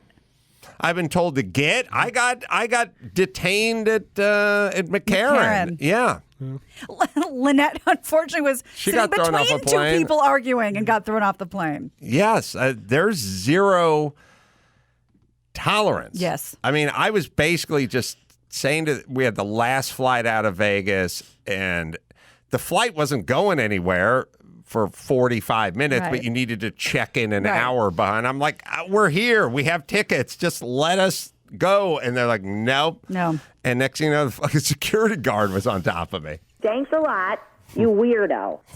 Well, let's move on to another Karen that's become famous. That's the Central Park Karen. Now, that story, I'm sure you remember. I was thinking about her when you brought up this Karen. Oh, okay. Well, let me refresh anyone's memory who doesn't remember. Last May, that video was posted to social media of her. She was Amy Cooper is her name. She called 911 on a bird watcher, Christian Cooper, not related, alleging to police that an African-American man had threatened her life and the life of her dog after Cooper had asked her to put the dog on a leash so she wouldn't scare the birds Wasn't away. she manhandling her own well, dog? that's the thing. Talk about threatening the life of the dog. That's the hardest part to watch. She's literally choking this animal on the leash. So she is back in the news because after... she got fired from her job. I just want to go back to the beginning here. And she's filed a suit against her former employer, claiming the company didn't consider her fear for her personal safety before terminating her. She is seeking a jury trial with her federal complaint filed Tuesday against her former employer. That's Franklin Templeton. It's an investment company. She's alleging the company fired her based on her gender and race and didn't do a proper investigation into the viral video that made the news. Now, this is my favorite paragraph. NBC News reports that the complaint filed alleges that an investigation would have shown that Amy Cooper did not shout at Christian Cooper because she was a racist, but because she was alone in the park and frightened to death. The lawsuit goes on to characterize Christian Cooper, the bird watcher, as an overzealous bird watcher engaged in Central Park's ongoing feud between bird watchers and dog owners. Oh, really? Yeah, I didn't know that was a thing. Oh, man. But it was a leash area. He asked her to put the dog on a leash, and we remember how that ended up. I kind of remember liking his approach to this thing. I think vaguely he just kind of said, I don't want any trouble, or like, I'm not looking to sensationalize this. He didn't or sue the something. NYPD. Yeah, he was sort of keep walking kind of thing. I think that's my recollection. Is there that big an issue? Well, first things first, I thought bird watchers watched birds that were in trees. Yeah, I guess wasn't he walking around going from tree to tree? Right, or but something? if a dog is, messing around at the tree, it could startle the birds. I'm But not a is bird it an watcher. issue with dogs and bird watchers in Central Park? That's what she's alleging. And I also feel like, but he was a bird watcher. Yes. I feel like Central Park's a little pedestrian for birds. I don't know what they got. Pigeons. I'm not going to see peacocks. I don't know. Yeah, I don't know what they got there. Birds up there. Yeah, unclear as to which birds he was looking for. Did he have binoculars in that clip? I don't remember. I don't think I ever saw him in the clip. I don't think he did. Oh, he wasn't in the clip. It was just her. She was right? like yanking the dog around. It's his point of view. It's his camera. Was he filming through his binoculars and he was actually on the other side of the park? She was so up close. All right. All right. Well, it'll be interesting. I'll ask Mark next time I talk to him what he thinks. Ask Mark about this. Speaking of lawsuits, TMZ reports that Chicago Mayor Laurie Lightfoot is playing favorites based on race, according to a reporter in a new lawsuit claiming she denied his request for an interview because he's white. And we talked about this a little bit. Thomas Catenacci, he's a reporter with the conservative news outlet The Daily Caller, is suing the mayor over her new interview policy, saying she'll only grant one-on-one interviews to journalists of color. According to new legal docs obtained by TMZ, Catenacci claims he submitted an interview request on May 20th. He followed up the next day, and then a third email 3 days later got nothing from the office. He claims Lightfoot has granted at least one interview request from a self-identified Latino reporter, but his request has gone unanswered.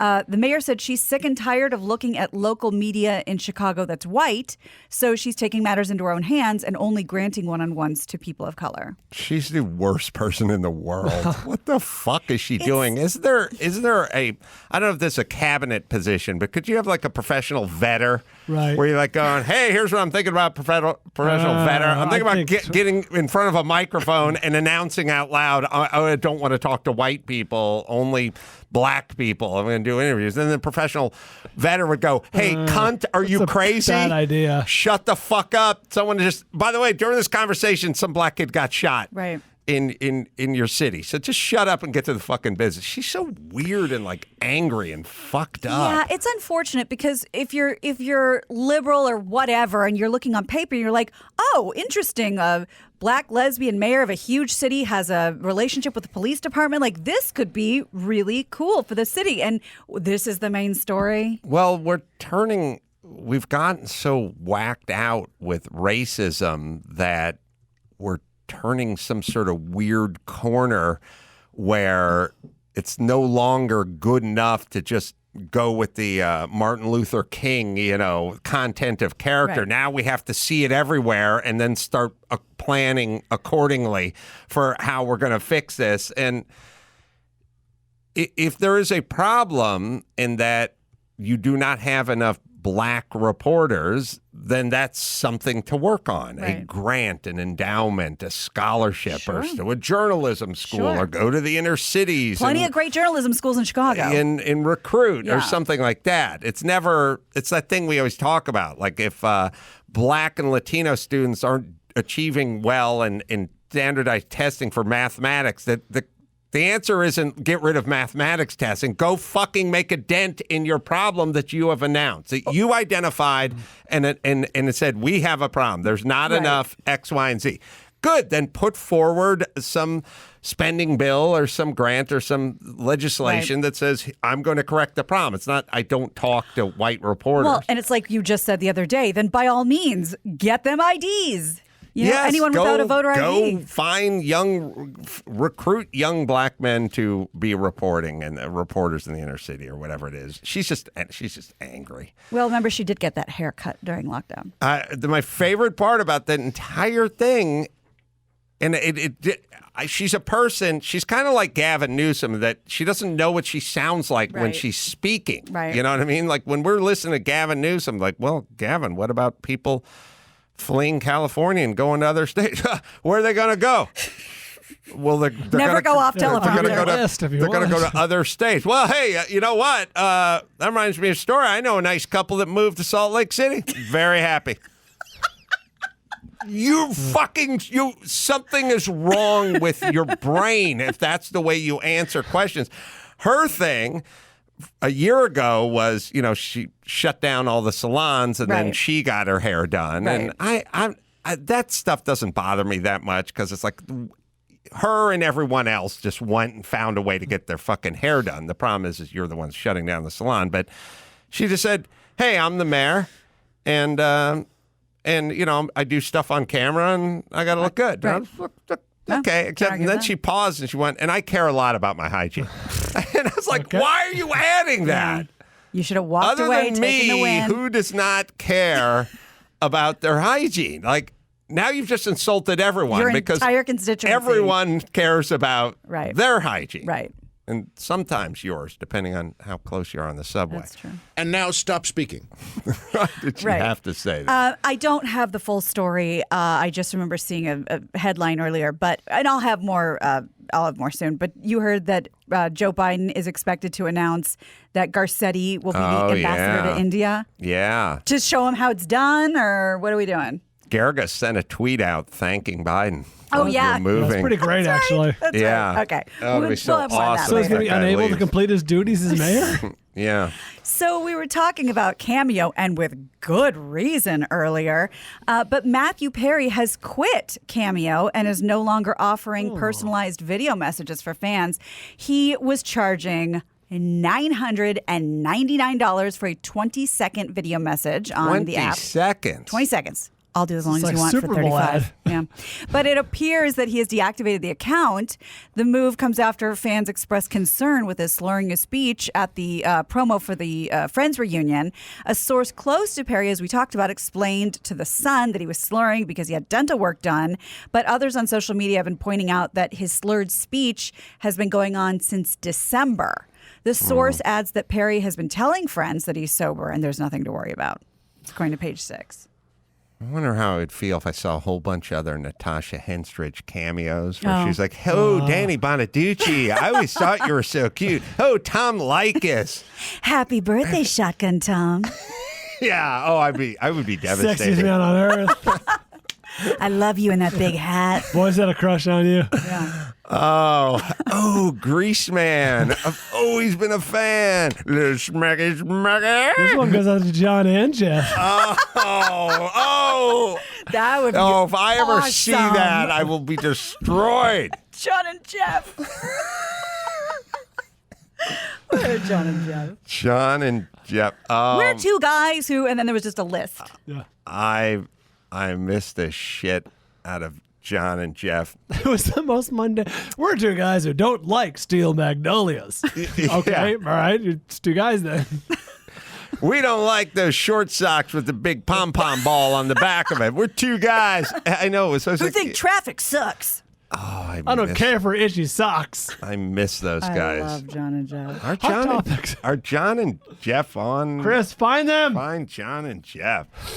All right, let me tell you about Humble CBD. That's right. Based out of SoCal, Southern California, Humble makes insanely great hemp-derived CBD products for any occasion. Humble is committed to helping you stay grounded no matter what life brings. Their line of CBD products is geared to help you focus, relax, recover, and more. Only for my listeners, Humble's offering 25% off your first order. Just use the promo code Adam, and you can save on your entire order. That is site-wide. Head to www.humblecbd.com and choose from any product that meets your needs. And remember, first order, 25% off. Use the promo code Adam. That's HumbleCBD.com with the promo code Adam. All right, let's do one more. Oh, John and Jeff ended in 2012. Come on. No, really? I think I used to listen to him all the time when I drove home from Loveline. Am I mistaken, which I don't think I am, didn't John go to Thailand every year for vacation? That was like his thing. He loved Thailand. Oh. And talked about it Sounds a lot. familiar. Mm-hmm. That's mostly what and didn't Jeff's, I feel like Jeff's wife was named Sparkle? I don't know, but That's all I remember. I can't stop thinking about Natasha Henstridge going, nasty man. I've always had such a crush on you. Mother love. Now she's getting into the lesbian shit, right? Mother love. That's good. Man, there was a window in Los Angeles radio from probably 1993 to like 1997 when Kato Kalin had a show. Oh my God. Cindy Brady had a show. Yes. Like Oberman, I think, had a show. Am I screwing that one up? Not Oberman, not Keith Oberman. Who was the MTV? Ober?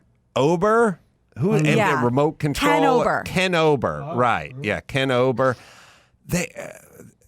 Everyone had just personalities. Just from Jock Talk is the best. Yeah. While you were saying that, I asked Randy, do we know where John and Jeff are? And he said, John's probably in Thailand. So it's very possible. John, this is Natasha Henstridge. I know it gets awful muggy in Thailand, and you're making my loins warm right now. Such a big fan of you, mainly. Love to have pad Thai with you.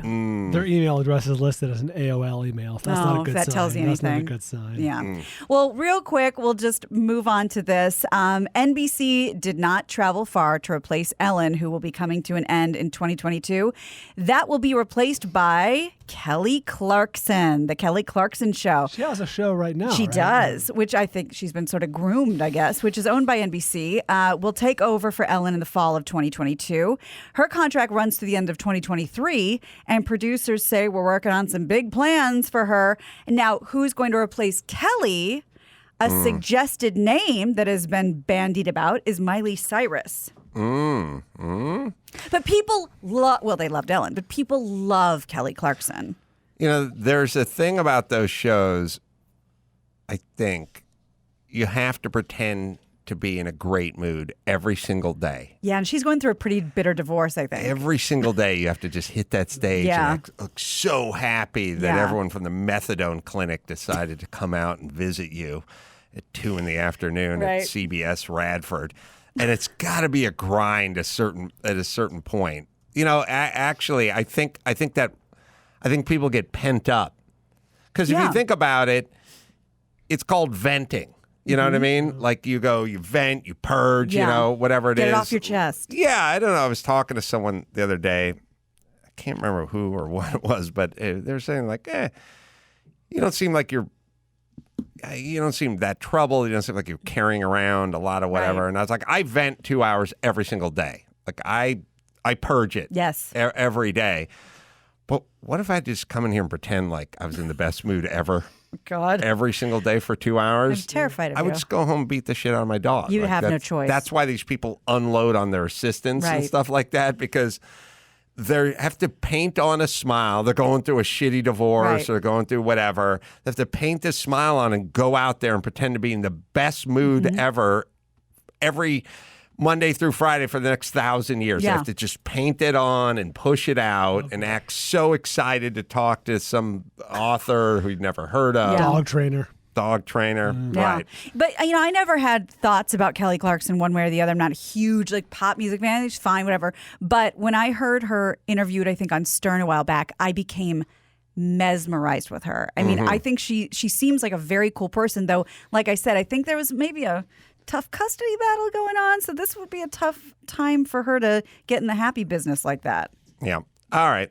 Shall we bring it home? Let's do that. I'm Gina Grad, and that's the news. If the foo shits, wear it. Gina. That was the news with Gina Grad. Was he doing that on purpose? I think so. I think so, too. That's one of his bits. Yeah, that's one of his standard locked and loaded lines. Yeah, when he said bye to Ryan in the screening room, he was like, all right, well, see you around like a donut. Oh, that's a Grad family favorite. If he was allowed to see his grandkids, that's what he'd say. Yeah. All right. Let me tell you, last but not least, Blinds Galore, everyone, for 20 years plus. BlindsGalore.com has made it easy for custom blinds and shades and shutters. You can get these things. I've done it. Dr. Drew's done it. Done it in my edit bays, studios, home. It's all just the best. And you can do it all right from the comfort of your own home. Take the measurements and you can customize it online. Order up to 15 free samples or use their online builder to see your shades on screen. Blinds Galore experts will help you every step of the way, either online or over the phone. They've done over 2 million windows. They even have the robotic electronic ones, and you don't have to hardwire them. You just charge them up like a phone, like once or twice a year, and you do it with your phone or your remote. It's the best, especially it's getting hot outside. Blinds Galore, right, Dawson? Get the designer blinds and shades you've always wanted without the designer price at blindsgalore.com. That's blindsgalore.com, and let them know that Adam sent you. All right, couple of tickets left for Buffalo Rose, but Mike says that thing's going to sell out. That's coming up in Golden, Colorado, June 18th, 19th. You can go to Anchorage, Alaska. I think that one may sell out too, so you guys got to get going. We'll do a live pod and stand up there at Coots, July 3rd. Dawson's going to be in tow. Oh, is he going to be opening? Yeah, I guess so. I guess that's the new thing now. Royal Oak, Michigan, coming up September 10th. Just go to amcro.com for all the live shows. And, of course, City of Lies available to rent on video on demand.